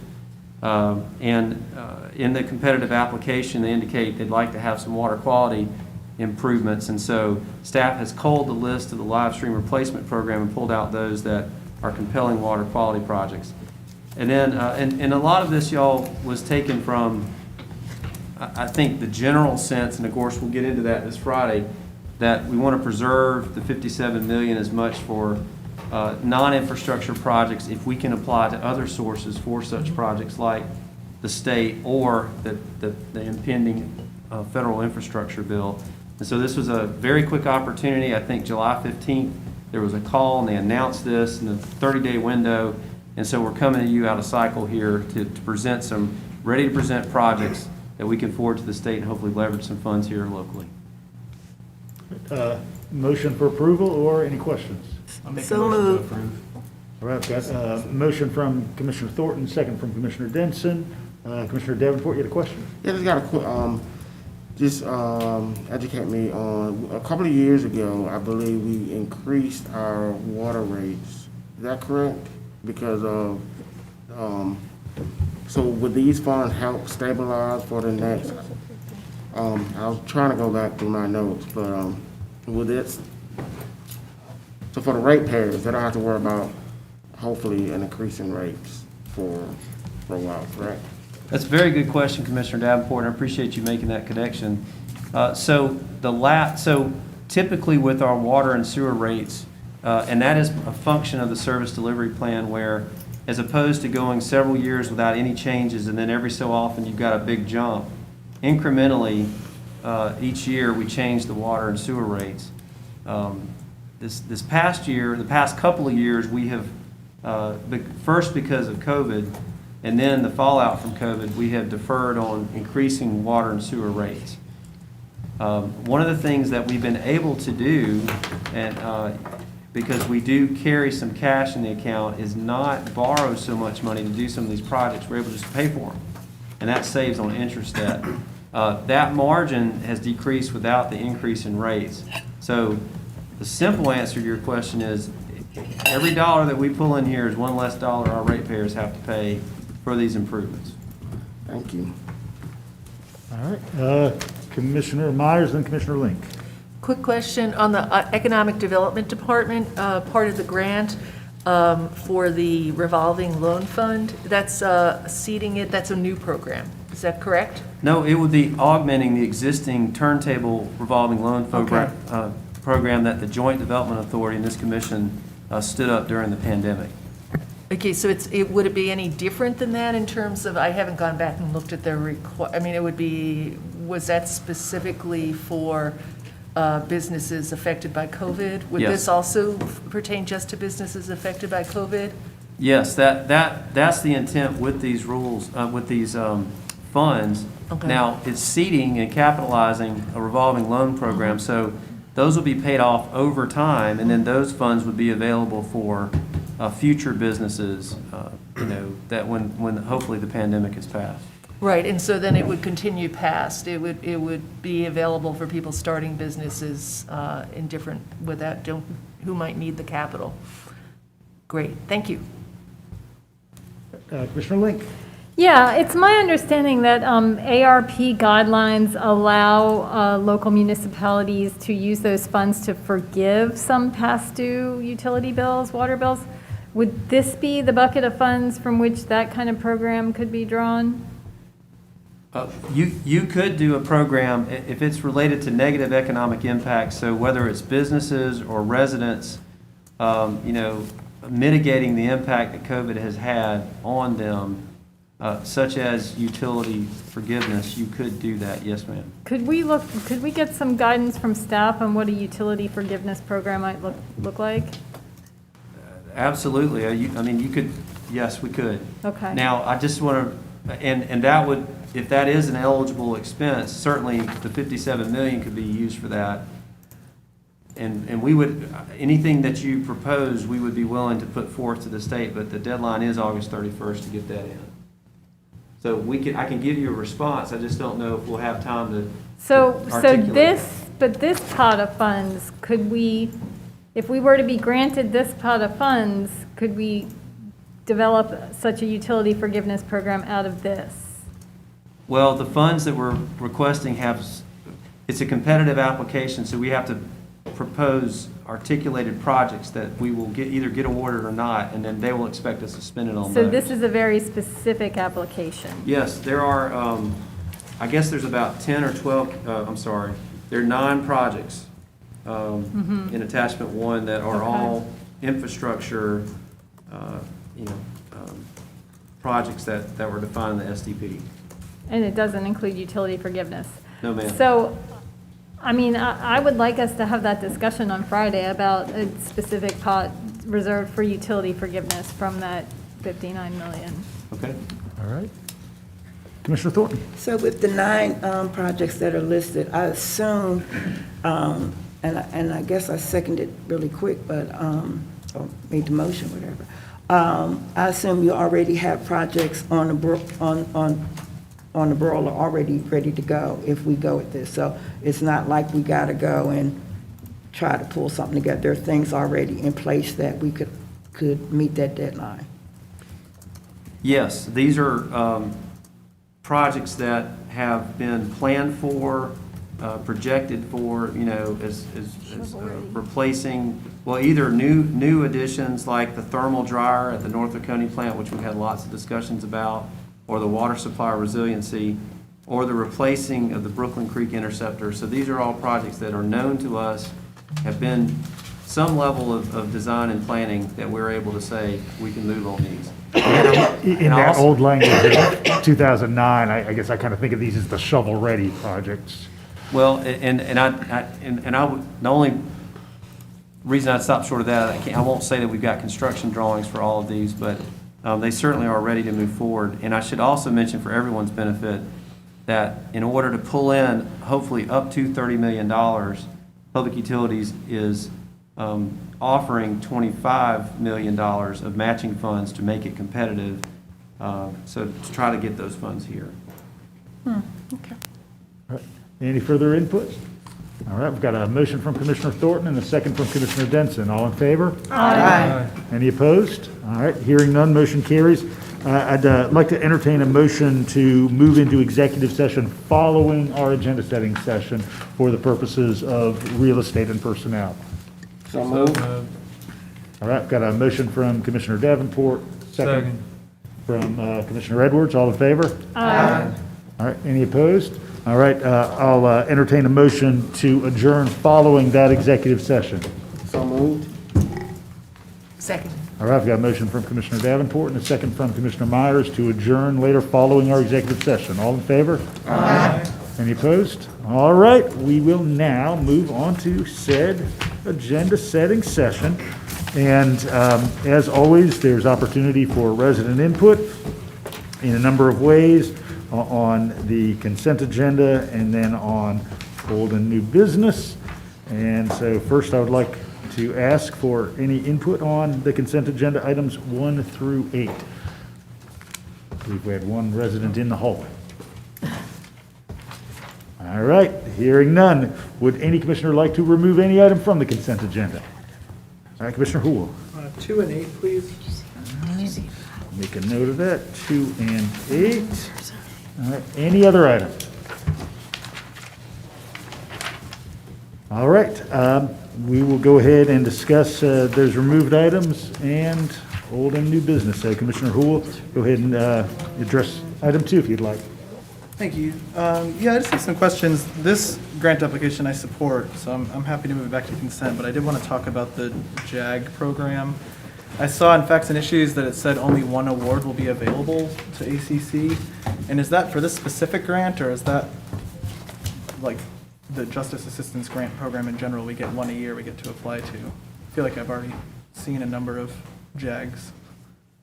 I think it's for the Byrne grant, that is only available to one entity within the government per year. One entity per year, okay. One department, I guess, or. Okay. And is it restricted to just equipment, or can it also cover personnel costs or operating costs? That I don't know, but I can get you the answer. Okay. Yeah, I'd love to know the answer to that, and especially if there's a way that we can think creatively about some of the violence prevention and youth outreach program we've been talking about looking to fund, as well as the alternative response teams we're looking to get off the ground and some of the equipment they might need. If there's a way that we can pursue some of this grant funding for those, that would be a direction I'd like to see us go. But with that said, I'm happy to put this back on consent. I'm happy to see good, more comfortable vests for our officers. So. Any further questions or input about item 2 before that goes back on consent? All right, we'll go ahead and put 2 back on consent. All right, Commissioner Houle, item 8, disposal of surplus vehicles and equipment. You wanted that rear end vehicle, is that right? Yeah, I guess we talked about this before when we were looking at SUVs and why SUVs. And my understanding was that, ironically, SUVs are actually the most fuel-efficient pursuit-rated vehicle. You're looking at item 7, is that right? Oh, did I say? Yeah. You said 8. I thought you were talking about wanting to get one of those big trucks. I'm sorry. Item 7. I used the wrong number. No worries. Yes, I'm happy for us to dispose of our broken vehicles, even though it would be cool to have a tractor in my backyard. Sorry, pursuit-rated vehicles, item 7. I guess I'm curious why we keep only getting pursuit-rated vehicles. And that's based on a couple things. One is my understanding that we have a policy around not pursuing vehicles at high speeds in many cases on interior roads. And then the other is, I guess just generally I'm cautious about us moving our whole fleet of cars to large SUVs, even if they're more fuel efficient. I feel like that ties into the more like military grade equipment, which might be what we're seeing on the market, but might not match the approach to public safety we're trying to take here in Clark County. So I'd like to keep this off consent and ask for some more information about why specifically we need pursuit rated vehicles, and what other options might be available that may not be pursuit rated, but are perhaps a bit more modest in size. Manager Williams, is that material the police department could get for us? Yes, sir. Okay. Thank you, Commissioner. Thank you. Any further input on 7? All right, moving on to item 9. This is the Morton Avenue parking prohibition. I know that there have been some discussion in the neighborhood around this. I didn't know if Commissioner Wright wanted to speak to this at this point, but if not, we're happy to. I'm leaning towards withdrawing, then I'll talk with staff. Okay, all right. So item 9, Commissioner Wright's leaning toward having that withdrawn, but there's going to be some discussion with staff. Any further questions about item 9, the Morton Avenue parking prohibition? All right, moving on to 10. This is old business, a request regarding 155 and 305 West Park Drive. I know Commissioner Hamby wanted to have some more engagement with the residents in that area. Is there anything you'd like to provide tonight? No, good to go. Okay. Working on it. All right. Item number 11 is new business, animal services request for modest amount of contingency funding for some specified needs. Any input on this item? Can we put this on consent? We can put it on consent. Would folks like to see that? Look at that. All right, number 11, consent. Well, Mayor, if I might. Go right ahead, Manager Williams. I don't want to underappreciate the work that our Animal Services Department now, of course, having risen from the lowly ranks of a division of Central Services, is doing. Go right ahead. Yes, sir. I'm sorry. My table of contents function is not working, and so I'm trying to scroll through the 318 pages and find that. It is, we'll get you, let's see. And I'm sorry to. No, it's about page 160 or thereabouts. Okay, thank you. And I'm sorry I don't have those numbers committed to memory. I should. Okay. Well, I just wanted to share with y'all that, I appreciate the steps that this body took to elevate the animal services, or what was used to be animal control division, to its own department. And I want to call out, folks like Sayla Gardner as the interim director, and Crystal Barber and her staff in working with our stakeholders to improve outcomes for our unwanted animals. And part of this, y'all, but I'm taking this time just because it's going to go on consent and folks won't hear this. But Athens Pets, a local nonprofit group, used to put an awful lot of money into taking care of paying our medical bills for shelter animals and animal care maintenance, and they did an excellent job. But that really was something once we dug in, and Assistant Manager Josh Edwards and Assistant 2 Sarah George worked with these stakeholders and our staff to come up with a strategic plan that really brought the best out of all organizations to improve outcomes. And this is what I wanted to share, and I'll stop. But in prioritizing the health of each animal and animal services, we're still working with our stakeholders, but making sure that there were additional funds. And the reason we're coming to you tonight is because we didn't know exactly how much it was going to be. We budgeted, and we ended up needing a little bit more. But the live release rates for our animals has gone up for both dogs and cats during this period. In calendar year 2018, when we made this change, the live release rate was 90% for dogs, and today it's 98% for dogs. In 18, it was 75% for cats, and it's 95% today for cats. So the live release rate for our animals has drastically increased because of the attention that our staff, that you have helped to bring with resources, and this is approving this will help to make sure that our budget is commensurate with what we've been doing. So thank you for allowing me that time, Mayor. No, and thank you for that note, and thanks certainly to the staff over there at Animal Services. Other questions about this item? All right, moving on to item number 12, and this is the recovered material processing facility vendor and contract approval. And this is a to-be-announced organization, and I believe staff in the next couple of weeks will be selecting that vendor. It's time for a transition over to our facility on Hancock Industrial that does sorting of our recyclables. And so it's a natural item that happens not very often, but this will be a big transition. Any input on this item? I have a question. Yeah, Commissioner Myers. Just to clarify this, Commissioner Hul and I had a wonderful orientation visit to that facility over there. And so I was just, and perhaps it's already in here, but I haven't been able to focus in on this one agenda item as well as I might have. But this, there are people over there working who are contracted. So what, like, who's contracted over there versus who's solid waste ACC employees? So the public-private partnership in the past will continue just with a new company. And basically that private entity that we contract with runs the operations and employs the people that are inside the MRF to sort the recyclables. Okay, so there's a couple of buildings over there, but anyway, all the people who were working in there are not ACC employees, not on our, they're not counted in our 1,700 or whatever number and benefits, et cetera. That's completely different. Yes, the current contract that, of course, the Republic is not renewing, which has caused us to all of the current employees that are working in there are Republic employees. And with the new contract that hopefully you'll approve, the new entity, all the employees working in the facility will be with the new entity. And about how many employees is that? I would be guessing, I'd have to, let me follow up on that, but I think Let's it's, do a follow-up email. on these Okay, questions. great. Yeah, Thank you. That'd be great. Is it relevant? Further questions on the MRF? Move to consent.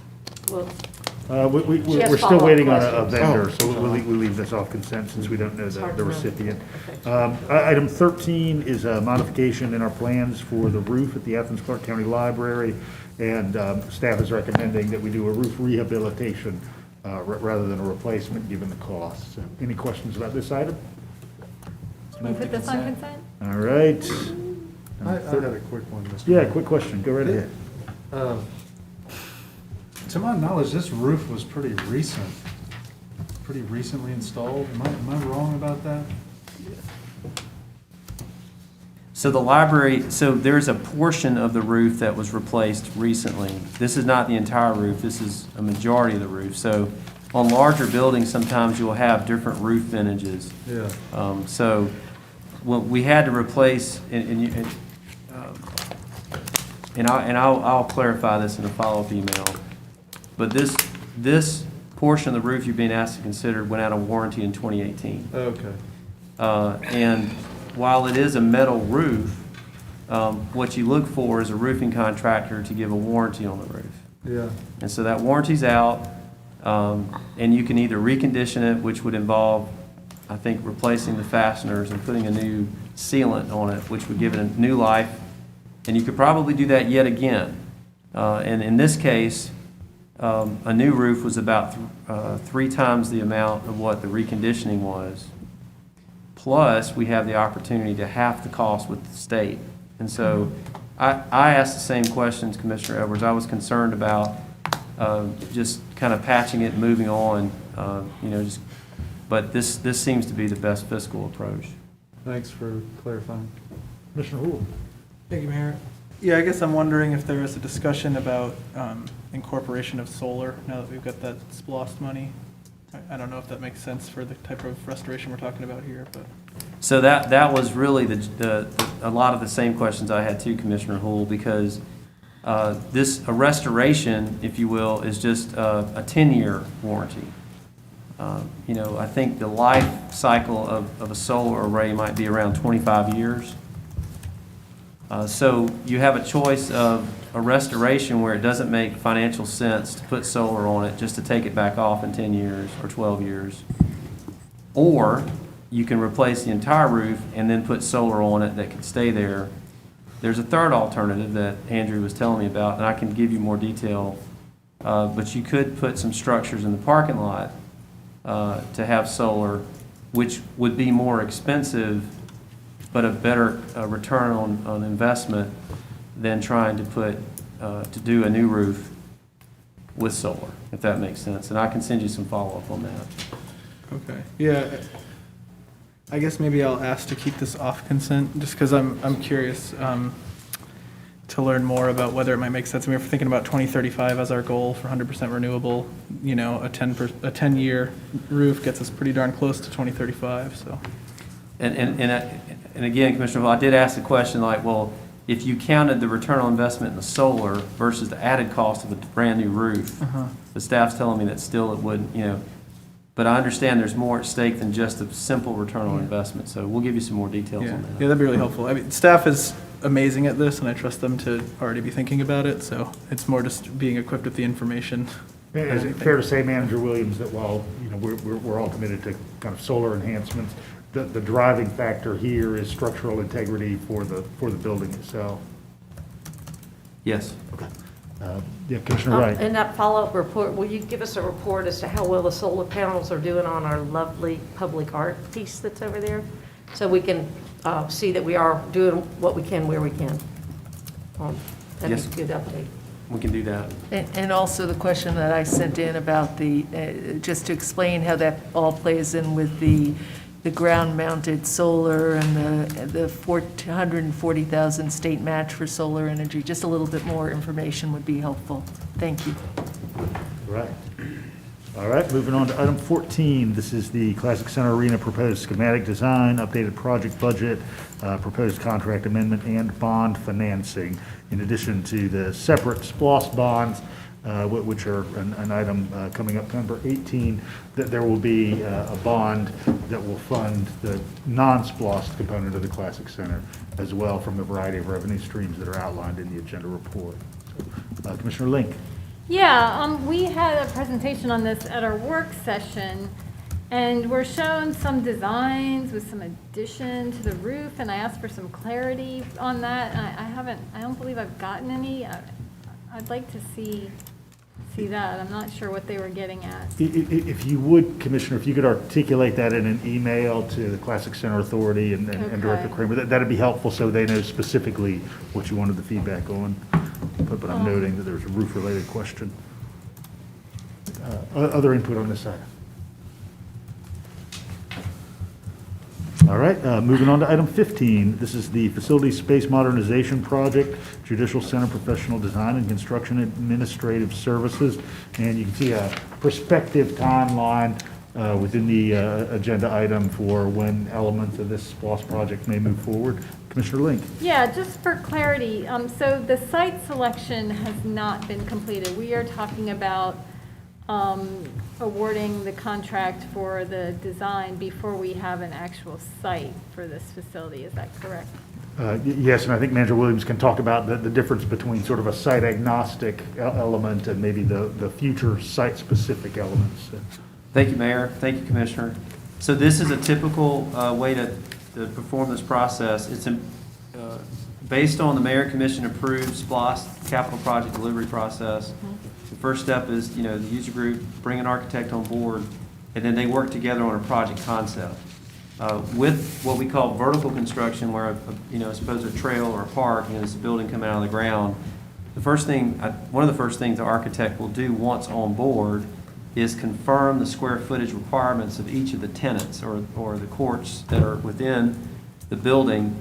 And you've seen this exercise before.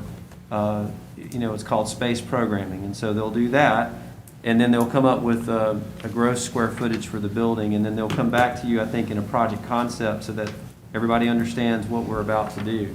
They'll also, our architect will help us with, all right, so if it's in the past, we've projected a 140,000 square foot building.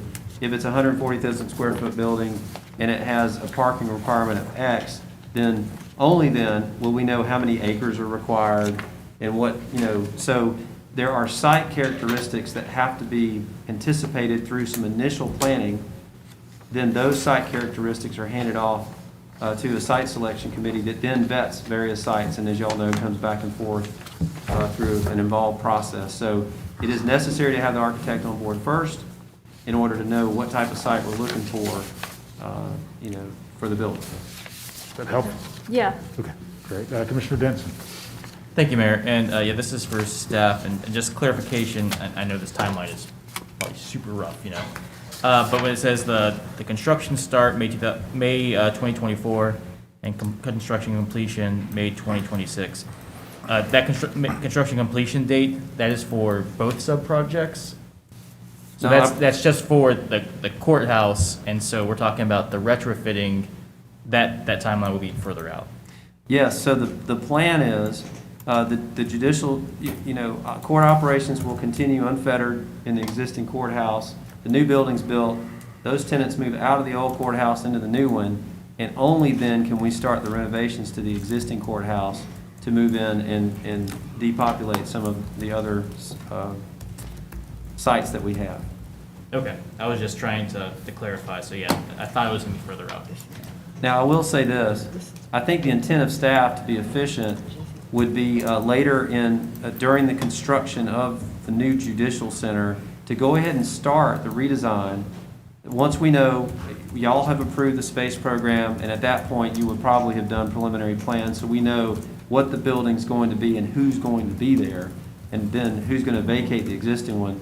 Then we can start design in earnest, bring to you perhaps a new architect to begin design, so that when they move out, we're ready to go ahead and bid the construction so that it can go as quickly as possible. I think that's the intent.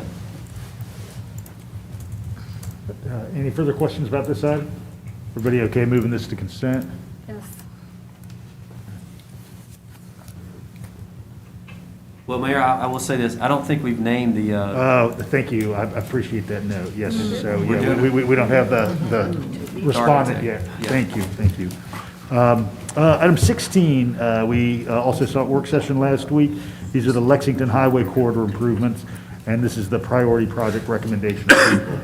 So, input on this item? Commissioner Myers? Hi, hi.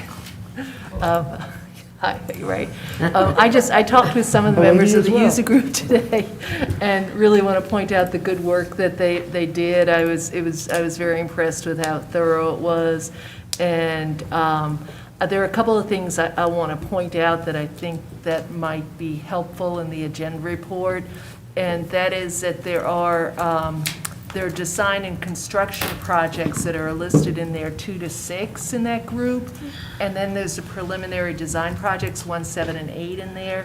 And as I was looking at that and talking with one of the members, I thought, I think it would be good to group them with 2 headings, design and construction projects, and then the projects there, and then the ones that are preliminary design ones, where we're really sort of thinking ahead about what we will need going down the line.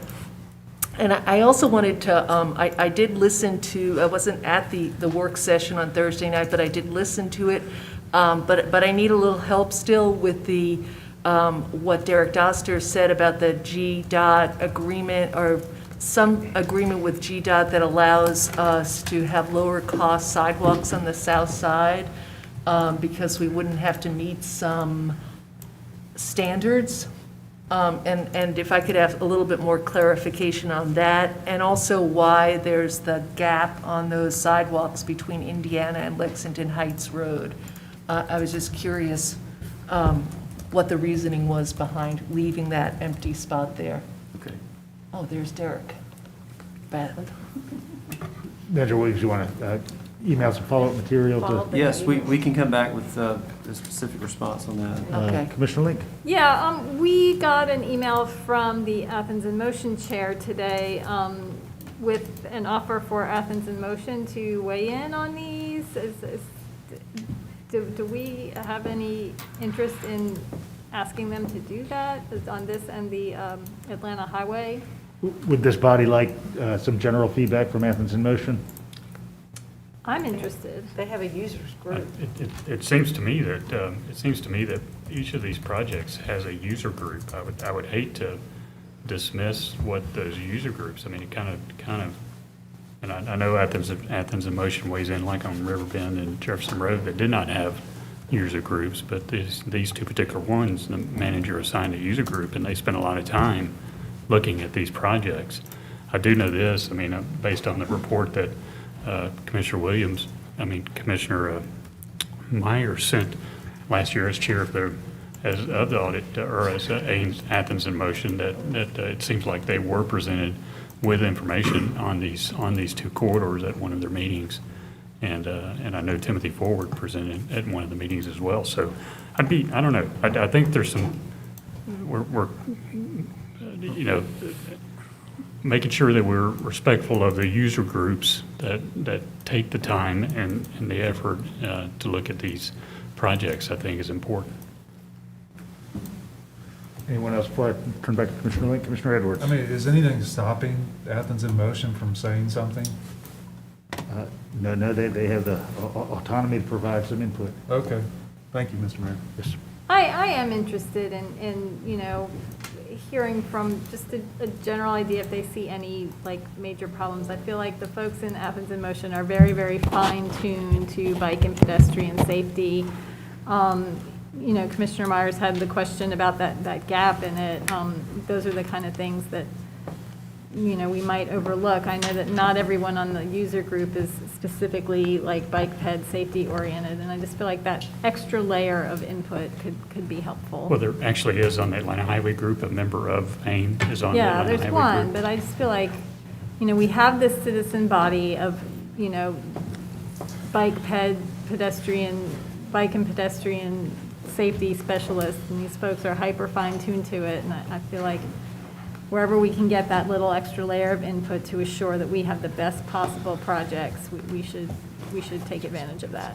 Get Commissioner Thornton and then Commissioner Denson. Actually, I'm going to yield. I will call Commissioner Link on a phone call. I'll yield my time. Commissioner Denson. Thank you, Mayor. And I think what was already said, AIM can go ahead and do this, and I just reading the email, they're recommending that they'll go ahead and put it on the agenda on the August 24th. So let's just go ahead and request that they send us their findings if they discuss this. Mayor, I'll say this, and picking up on what Commissioner Edwards said, I mean, they're welcome to do that. I know some of them responded to the survey that was out there. The chair of the Athens in Motion responded to the survey that was out there. So, I mean, the survey generated over 300 responses for this. These areas, Lexington Road and Atlanta Highway in particular, what we're looking at is a opportunity to build the connectivity and build more users with the recommendations that the user groups made. I mean, there's over 10,000 homes, y'all, or households over on Timothy and Mitchell Ridge Road. We're talking about Lexington, aren't we? Yeah, we are, but I'm talking about this one for right now too. We've been presented with them both at the same time, so. And for anybody who's watching, I would direct you to the accgov.com website, because we are taking input on the Prince Avenue corridor right now, as we did with Lexington and Atlanta Highway. All right, any further input on this before we move on to Atlanta Highway specifically? All right, moving on to Atlanta Highway, item number 17. Commissioner Houle. Thank you, Mayor. And sorry, I didn't mean to be cutting you off, Commissioner Hamby. I was just trying to clarify whether I should be waiting still. I do have questions that are essentially just echoing the questions I raised up in our work session. So I'd like to see more of that information about kind of how these proposals dovetail with both the Atlanta Highway corridor study and the Athens in Motion master plan and I guess all three, not just both, the directive of the SPLOST project. What's confusing to me about this, and it doesn't necessarily mean that this is a bad way to go, but I feel like this proposal is to bring 2 sidewalks to areas that are about as far away from Atlanta Highway as you can conceive of being while still arguing that it's part of an Atlanta Highway project with nothing closer. Even though, as I understand it, there are projects that are closer that have been ranked as a higher priority in studies that we've gotten in the past. And because another round of T-SPLOST is coming up and projects are coming forward, I believe Timothy Forward is submitting a project as well as others along Atlanta Highway. I remain inclined to want to table approval of this until we see what's going to be on that list, out of the possibility of having something that's closer to Atlanta Highway, and using our Atlanta Highway money for that. I'm not being the most articulate person here right now, but I guess more information along those lines about how it dovetails would be really helpful. So you're interested in, from staff, how the Athens in Motion, original T-SPLOST language, and I would. And the Atlanta ask Highway you about Corridor maybe study. Other kind of Atlanta Highway activities. Of course, GDOT is about to pursue quite a bit of work on Atlanta Highway specifically right now. So, you know, and I don't know if graphically that's something that staff could provide that may be helpful, just to demonstrate where those different projects are. Yeah. And I'm sympathetic to the residents who want sidewalks in their neighborhoods. Everybody wants sidewalks in their neighborhoods, but unfortunately we have to prioritize who gets them first because we have a huge backlog. And I think it's important to keep equity in mind when we're doing that, keep need in mind. And I just hate to have 3 relevant master plans on board, you know, not being fully honored in this, so. Commissioner Hamby? Yeah, and it seems to me that we've also discussed other opportunities for funding along Atlanta Highway, like TADS. Like every time somebody develops a new building, they have to put a sidewalk in front of it. What we're talking about here, y'all, are homeowners, are residents, and for our community, representing 10,000 households. It's over 10% of our community that don't have a way to connect to their neighborhoods, don't have a way to connect to Atlanta Highway. The language that is in the T-SPLOST language, when this was put on here, you know, certainly Attorney Drake weighed in on it. It allows for, we wrote this language specifically to be broad so that we could, if something like this were to become an opportunity, we would be able to jump at it. And it's in the language to be able to, for us to do that with these sidewalks.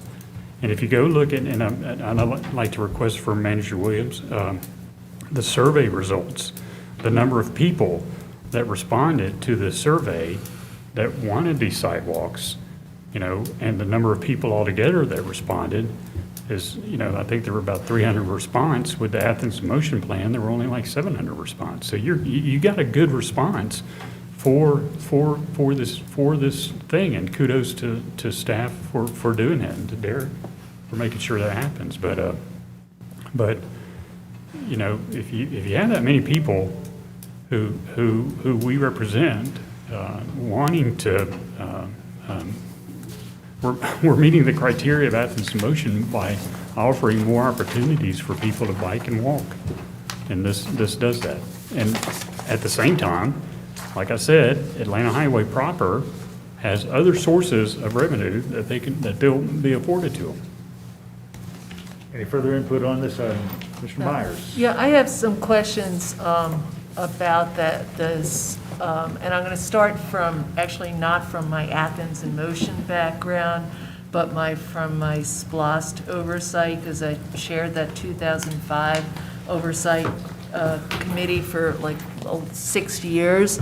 And the oversight committee's role was very limited after the selection, and the limited part was everyone wanted to talk about like the design, but when it came down to it, what we were really there was to say, does this project match the project description?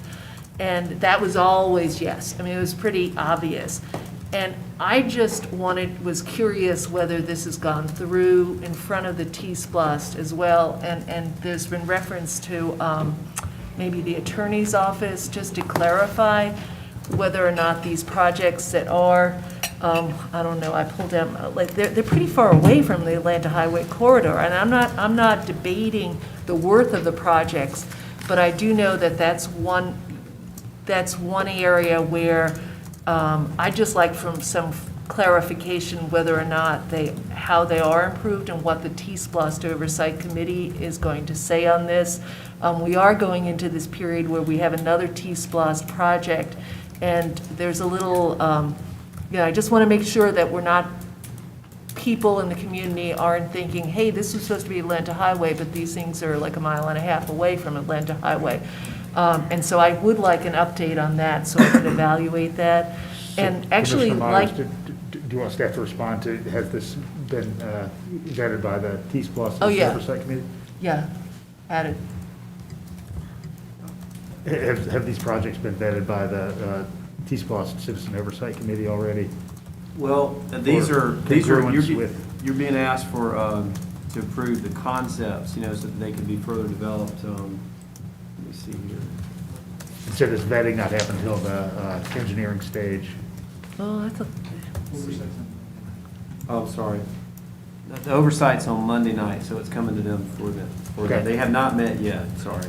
okay, and following up on that, I mean, that'll be good information to have, but also if we can get an update on what other, like Commissioner Hamby was saying, what other funds there are for the different projects in different places. And I know I was looking at the Connect, the study that was done of the Atlanta Highway in Lexington back in 2019, and I think some of the, like, I'd like to know which of those projects are covered in other places or we've funded, and that would be helpful as well. Okay. Commissioner Edwards?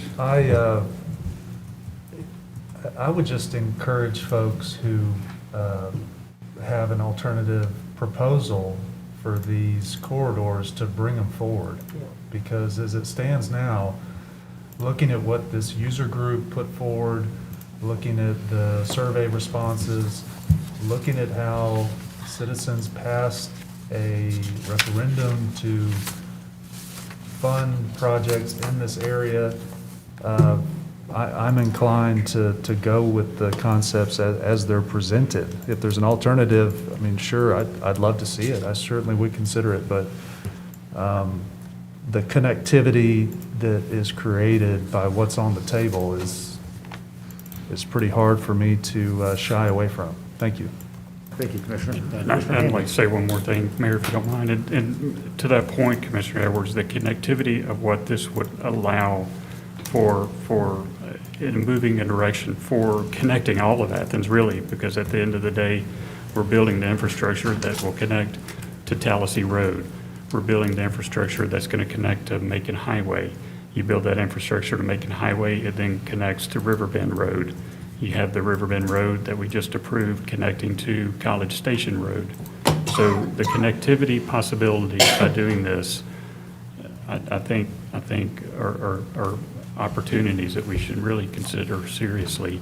And also, again, going back to the user group, I mean, if we're going to get in the habit of having user groups look at these projects and then you know, having another group supersede whatever those recommendations may be. I mean, everybody had a chance to weigh in on this in the survey. Even members of any other committee did, and they did. So a few of the committee members did. Athens in Motion Committee. So it really defeats the point of having user groups for specific projects. I will say this, and I'll hush. The user groups are formed by people who are on these roads every single day. And from what I can gather, there's only one person on Athens in Motion that lives on this corridor. All right, everybody ready to move on to Splost General Obligation Bonds? Commissioner Vince?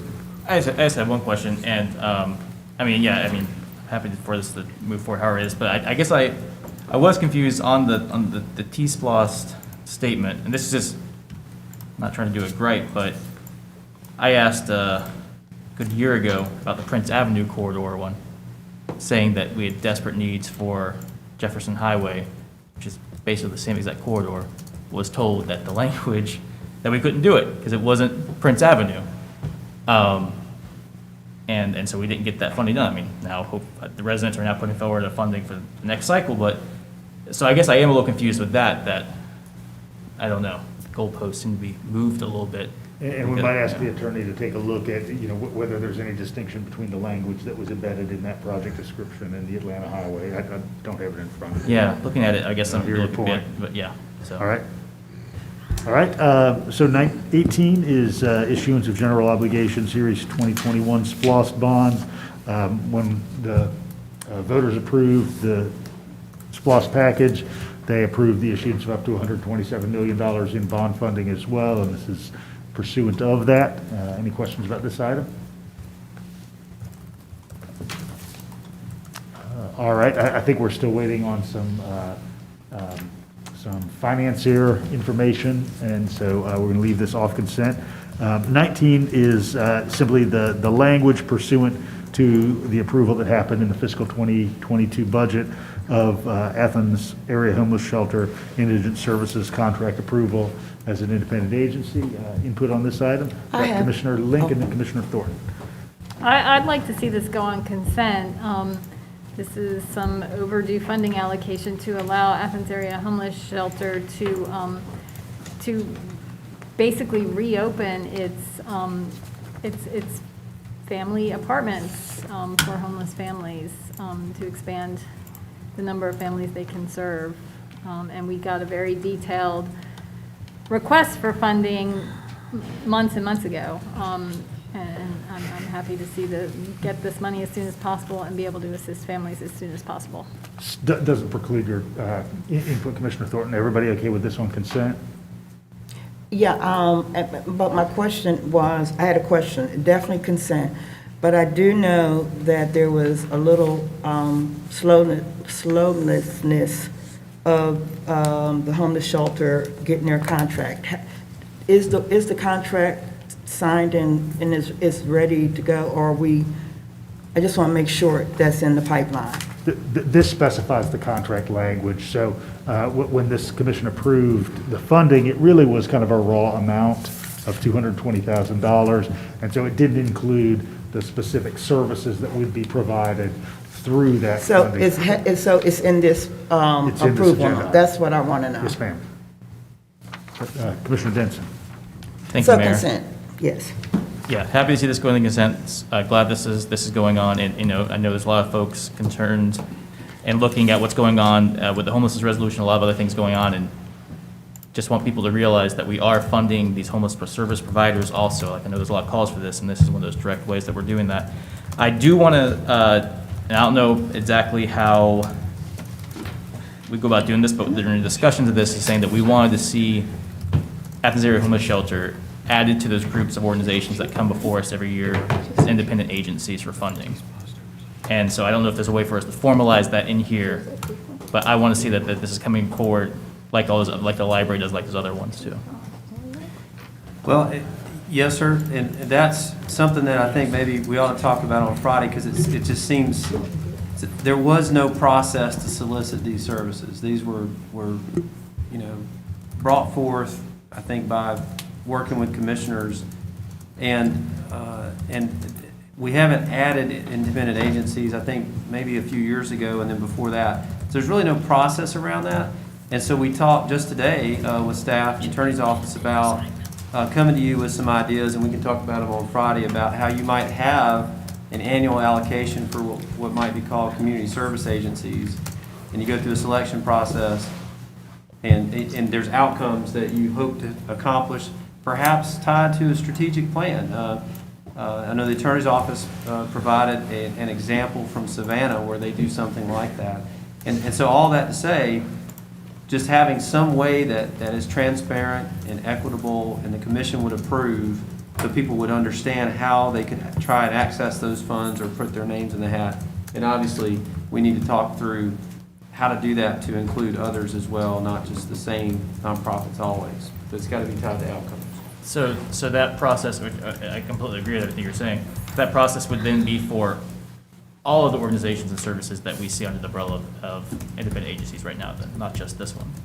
Yes, no, yes. So of what's called independent agencies, and there is no policy around that, it's just the way things have been. And our finance staff has broken it down. Some of those are quasi-governmental. So the health department, for instance, is you can State entity. You can contract with them or the school district or whoever straight away. There are some of our own boards and commissions that are children of this government, like the Greenways Commission or AIM, that ask for some funds to help for their purposes. So they just are. And then there's others that are community service agencies, like Athens Homeless Shelter or others that commission gives funds to do certain things. And so how do we go about, identifying those in a way that everybody understands how they can access an opportunity to do that? And I would just sort of confirm an interest in that. Really, the independent agency program has somewhat organically evolved over time, but really without any designated parameters. I think as Manager Williams stated, some of these are state entities. So Health Department's a state entity, DFACS is a state entity, the library system is a state entity. Some have state designated contracts like Advanced Behavioral Health Systems, which is the community service board for the region. Some are truly 501c3s, and I would certainly want to make sure that we had a commonly understood format in which to get in the door. I mean, I think, a couple of nonprofit directors are savvy and they know how to make phone calls and they see what's going on, and others have not, reasonably and understandably have not availed themselves of, what's effectively a lobbying effort. And so I just want to make sure that we do have a process rather than something that's a little more ad hoc, and would prefer to steer away from the ad hoc terrain and more into the clarity terrain. Commissioner Thornton. County Manager, thank you. County Manager Blaine said AIM, and he mentioned another group right in that same sentence. He said Greenway Commission. Which one? Greenway Commission. And you said they just are. They just are what?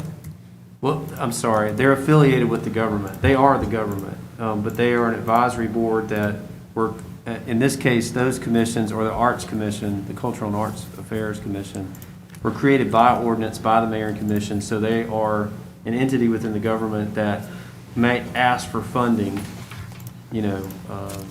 so they are a part of the government. I'm sorry I didn't finish that sentence. So then my next question, when I looked at AIM's website, I think there's a seat, guaranteed, one seat for a person from the Greenway Commission. So you have someone who is really wearing maybe two hats, if they're on Greenway, and then there's a guaranteed seat. Is that correct? That is correct. Okay, that's all I need.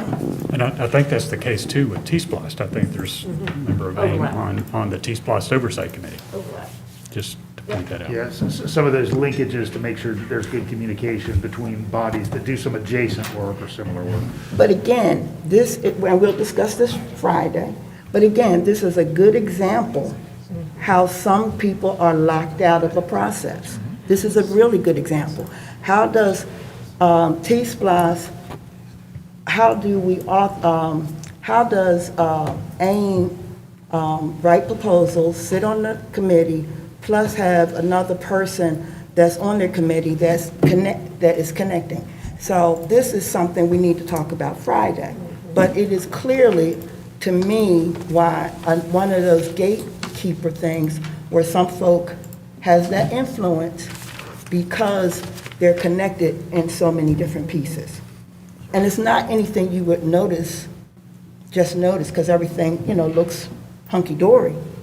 But when you look at who's connected to who and who's getting what, there's a big difference. So we'll discuss that on Friday. Friday. All right, and pertinent to this agenda item number 19, everybody good with consent? Yep. All right, we have 2 planning and zoning items. I am going to move down to the table. Mr. Mayor, could we take 5? Yes, can we take Please. 5, please? Everybody like a quick break? Yes, sir. All right, we'll go ahead. I'm going to even give you 10.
God, I thought we were through. I'm gonna check my computer.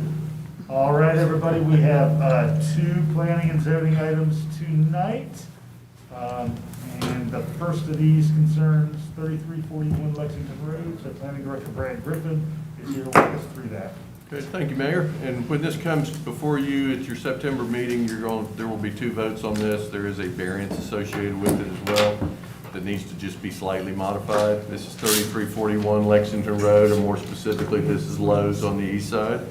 When it was approved as a special use due to its proximity in the airport overlay years ago. They are wanting to do a very small addition to the western end of the building that I'll show you in just a minute. Because it's a binding plan, it triggers the need to amend this proposal. And it's so small, this may have been generally a potential candidate for what we do with administrative actions, because it was such a small modification to the overall building. But because there was a variance associated with it as well, it made the building actually a little bit longer. So the variance needs to be amended. I could not run it through that process, so they were required to go through the full special use amendment. Here you see the overall property. If I can get the thing to pop up. What Lowe's wants to do is just do a very small equipment rental addition right here on top of existing asphalt on that west end. There was a variance granted for this overall building width back when it was originally built, which technically expands it by about 30 more feet, so they need the variance to be approved as well in order to build it. Here is its location within, this is the transitional surface for the airport. At the time that Lowe's was built, this was a special use. Technically, it's really not even a special use any longer. And then there you see on the right and on the left of the little blown up version, this is the new equipment rental addition that they're asking to build. No additional coverage, everything's going on existing asphalt. Planning Commission recommendations, first for the variance is to approve the modification as well as the special use. All right, this technically is in District 2. Commissioner Parker had to depart. It's very near your district. Commissioner Davenport, any input on this? Brad pretty much covered it. It's so simple. If you actually go out there and look at it, it's asphalt. They're just we want to put equipment there, designate a little area for it. East side needs some love on, let's do it. All right, any further input? All right, Brad, we can move on to Danielsville Road. Okay. Second item tonight is it's a type 1 straight rezoning request at 3030 Danielsville Road. It is a request to change the future land use designation from rural to single family, and also a rezoning request from AR to RS25. Really small piece of property here, and I've got a few drawings to show you. The existing single family on both of the lots that are associated, the one that is currently zoned AR has 1 house on it. It is already it's smaller than that AR zoning district today allows for, so it is non-conforming. The RS25 lot that is also owned by the same property owner is a legal conforming lot. It's in an existing subdivision that was built prior to the 2000 comprehensive plan updated and countywide rezoning, and was rezoned, I think, in the early 90s to what was then RS20, was changed to RS25 in 2000. What this is really all about, again, get this up here. Property owner owns the lot in red, which is zoned AR, currently non-conforming with a house on it that faces Danielsville. He also owns this lot, which is on Sweet Gum Way, that is currently zoned RS25. He wishes to sell this property or portion of it, but before he does, he would like to subdivide it and combine the rear half of his lot that's currently zoned AR with the lot that his house is on that's zoned RS25. Oddly enough with this one, if both of these properties today were zoned AR, both would be non-conforming. I could do this administratively without having to rezone it, but because the lot on Sweet Gum is legal conforming, the ordinance does not give us an option other than to pursue a rezoning on the property. The rezoning goes with a need to amend the future land use map because it is all rural in this area, and RS25 is not currently a conforming zoning classification in that rural land use designation. So we've got to first change that, which kind of is what led to the staff recommendation. There you see the two zonings, as is on the left, RS25 and AR. This is how it would change. So they're asking to change the one lot that would be contiguous with other property that's already zoned RS25. The zoning part's really pretty straightforward if you get through the future land use. Aerial photo of the area. I mean, you see the existing development pattern out here.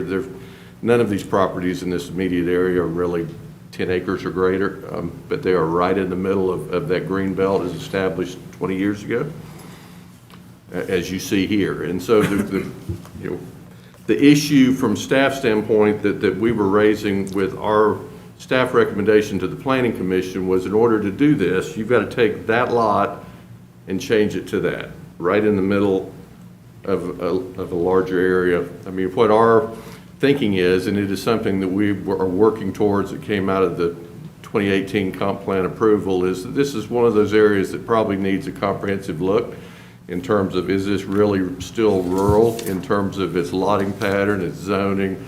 And so that was kind of, instead of going in and pulling one piece, we were asking to look at it more holistically, and that's still something that is on our radar that we will do as the work program allows us to. But ultimately, the Planning Commission looked at it. They felt like there was so much out here that was currently non-conforming with both land use, you see here in green, and zoning, that it was appropriate to go ahead and make that modification. And so they are recommending with the future land use to approval because of the inconsistency between the future land use designation that's a product of 1999 when this was put in place, and the actual property conditions, as well as the zoning, existing non-conforming lot size on the current AR property, and the consistency of requested zoning and actual property conditions. So with that, both the future land use change, which you will vote on first at your September meeting, and then the zoning, the Planning Commission recommends approval. Right, this is District 9. Mr. Chairman. Thank you. This is Sweet Gum subdivision, isn't that right? Yes, it was previously, pre-90s, this was a manufactured home subdivision that prior to zoning in the early 90s, they removed the manufactured housing and brought it through under a rezone as a subdivision 30 years ago, but yes. It is, this is a beautiful subdivision, and it's really large if you go back there. So I'm surprised about the rezoning, I mean, having to rezone, because it is very, very neighborhoody. I mean, it's just a big, beautiful subdivision. And I understand that the owner is about, how many, we're talking about 2 acres? Yeah, all he really wants to do is, because he owns this one and this one, he wants to sell some land with the house up front, subdivide it right here, so that back half would be combined with this lot, which would give him the room he's looking for to build a larger accessory structure. He really has no room in his backyard right now to build one. Yeah, they're very close together. Those, yeah, Right. They're very close together, but it's a beautiful subdivision. I think, I have no problem with it. So Brad, fair to say you're beginning and ending with 2 lots? You are beginning and ending with 2 lots, and only because you all adopted a text amendment that allows us to deal with this type of a situation in the AR zone if both properties are zoned AR. And we're not creating any new nonconformities, and we're not creating any greater. So unfortunately, if Sweet Gum is zoned AR today, I could do this without you ever looking at it administratively, but start with 2, end with 2, yes. Yeah, I have a couple questions. Mhm. So, the applicant wants to put a workshop or whatever back there. What's to stop them from doing that right now, you know, renting out that house on Danielsville Road and simply putting their own workshop there and accessing it through the backyard? If they wanted to maintain ownership, they could certainly do that. But the applicant, it's our understanding the house up front, which is right here, he would like to sell that. He's had an offer from somebody else to buy it, and he's willing to subdivide it. which means he would put, basically, he'd put a property line about right here, Commissioner. Okay. And that area up front would be one lot, and then all of this would be put together as one lot. And what if this property owner wanted to, say, build 3 houses on that lot, put in a private road and build and subdivide it? I believe that if it were rezoned to SR 25, they could get 3 lots out of it? He cannot do that because the RS zoning districts requires minimum frontages for the lots on public roads. It has to be on public roads, okay. So So he- they'd have to apply as a subdivision in order Yes. to do that, okay. It would get cost prohibitive very Okay, quickly for him to do that was my question, that was my concern, is Yes. if, you know, the purpose changed. Commissioner Myers? Could you quickly explain what, it was a 4-3 approval, right, by the planning commission, and 3 of the commissioners voted against it. Can you summarize why there was that negative response to this? I think the 3 that voted, and again, I always am careful to put words in their mouth, but I think based on the discussion, it was the 3 that voted against the recommendation tended to agree with the language in the staff report, that this really needs to be, from a land use perspective, this needs to be addressed at a larger scale. And we need to look at this area holistically to see if 22 years later, this is really an area that should be identified in the Greenbelt as rural property, given lot patterns and zoning and development. You know, that would have negatively impacted this property owner's ability today to subdivide it. But I think that was the issue, that it wasn't they disagreed with it, but how it was approached, not a lot at a time, but more on a larger scale, which we will ultimately get to. It just keeps getting moved out a little bit in our work program because of other And does initiatives. approving something like this, does it make it force us, I don't know, to approve other things like this? I mean, no, we don't, there's not a precedent set. I mean, you're going to evaluate each one on its own merit. You know, I think this one's a little bit unique in the fact that the lot that is outlined in red right now totally abuts similar zoning on the southwest side. You know, all of that neighborhood is already zoned RS-25. So I think that's a little different than going somewhere else in the middle of a rural area where there's no other zoning close to it around and making that type of a change. Thank you. Commissioner Houle? I'm sorry. Thank you. I was wondering if you could explicate a bit the difference between approving this versus denying this in terms of how that would affect looking at the future land use more broadly. Like, does our decision precipitate things one way or another?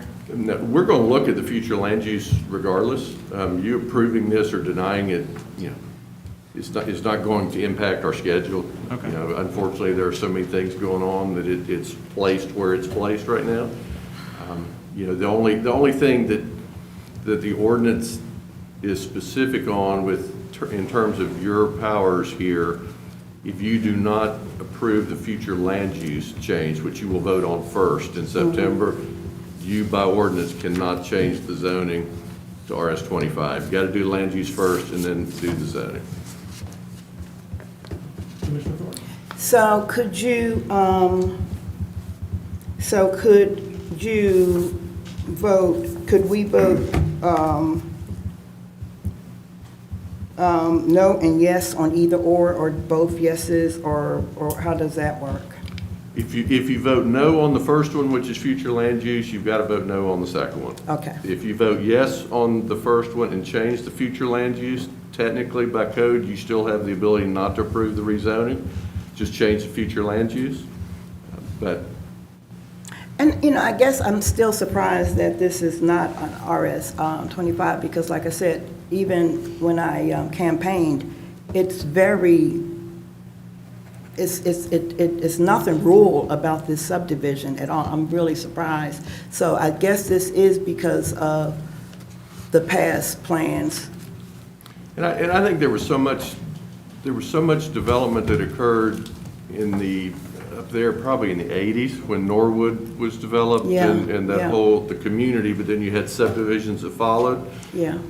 You know, and there was concern, you know, we had Tour de Sprawl in the 90s, and there was the need to push for the green belt. And And I think because this particular corridor going up Danielsville Road really goes all the way to the county line with development, you know, to have more specifically recognized, it would have cut a big hole in what was the green belt 30 years ago, or 20 plus years ago now. So I think that's why you had some of these areas with the initial adoption that went ahead and picked up their rural future land use, even though when you look at the zoning that was still, I mean, we've got commercial zoning up through Norwood. You know, the convenience stores and the barbecue restaurant and, you know, Scott's, you know, all of that up there is zoned commercial, but it still carries that rural future land use designation. And I guess that's what I think some people may not realize. It's not cornfields and wheat fields.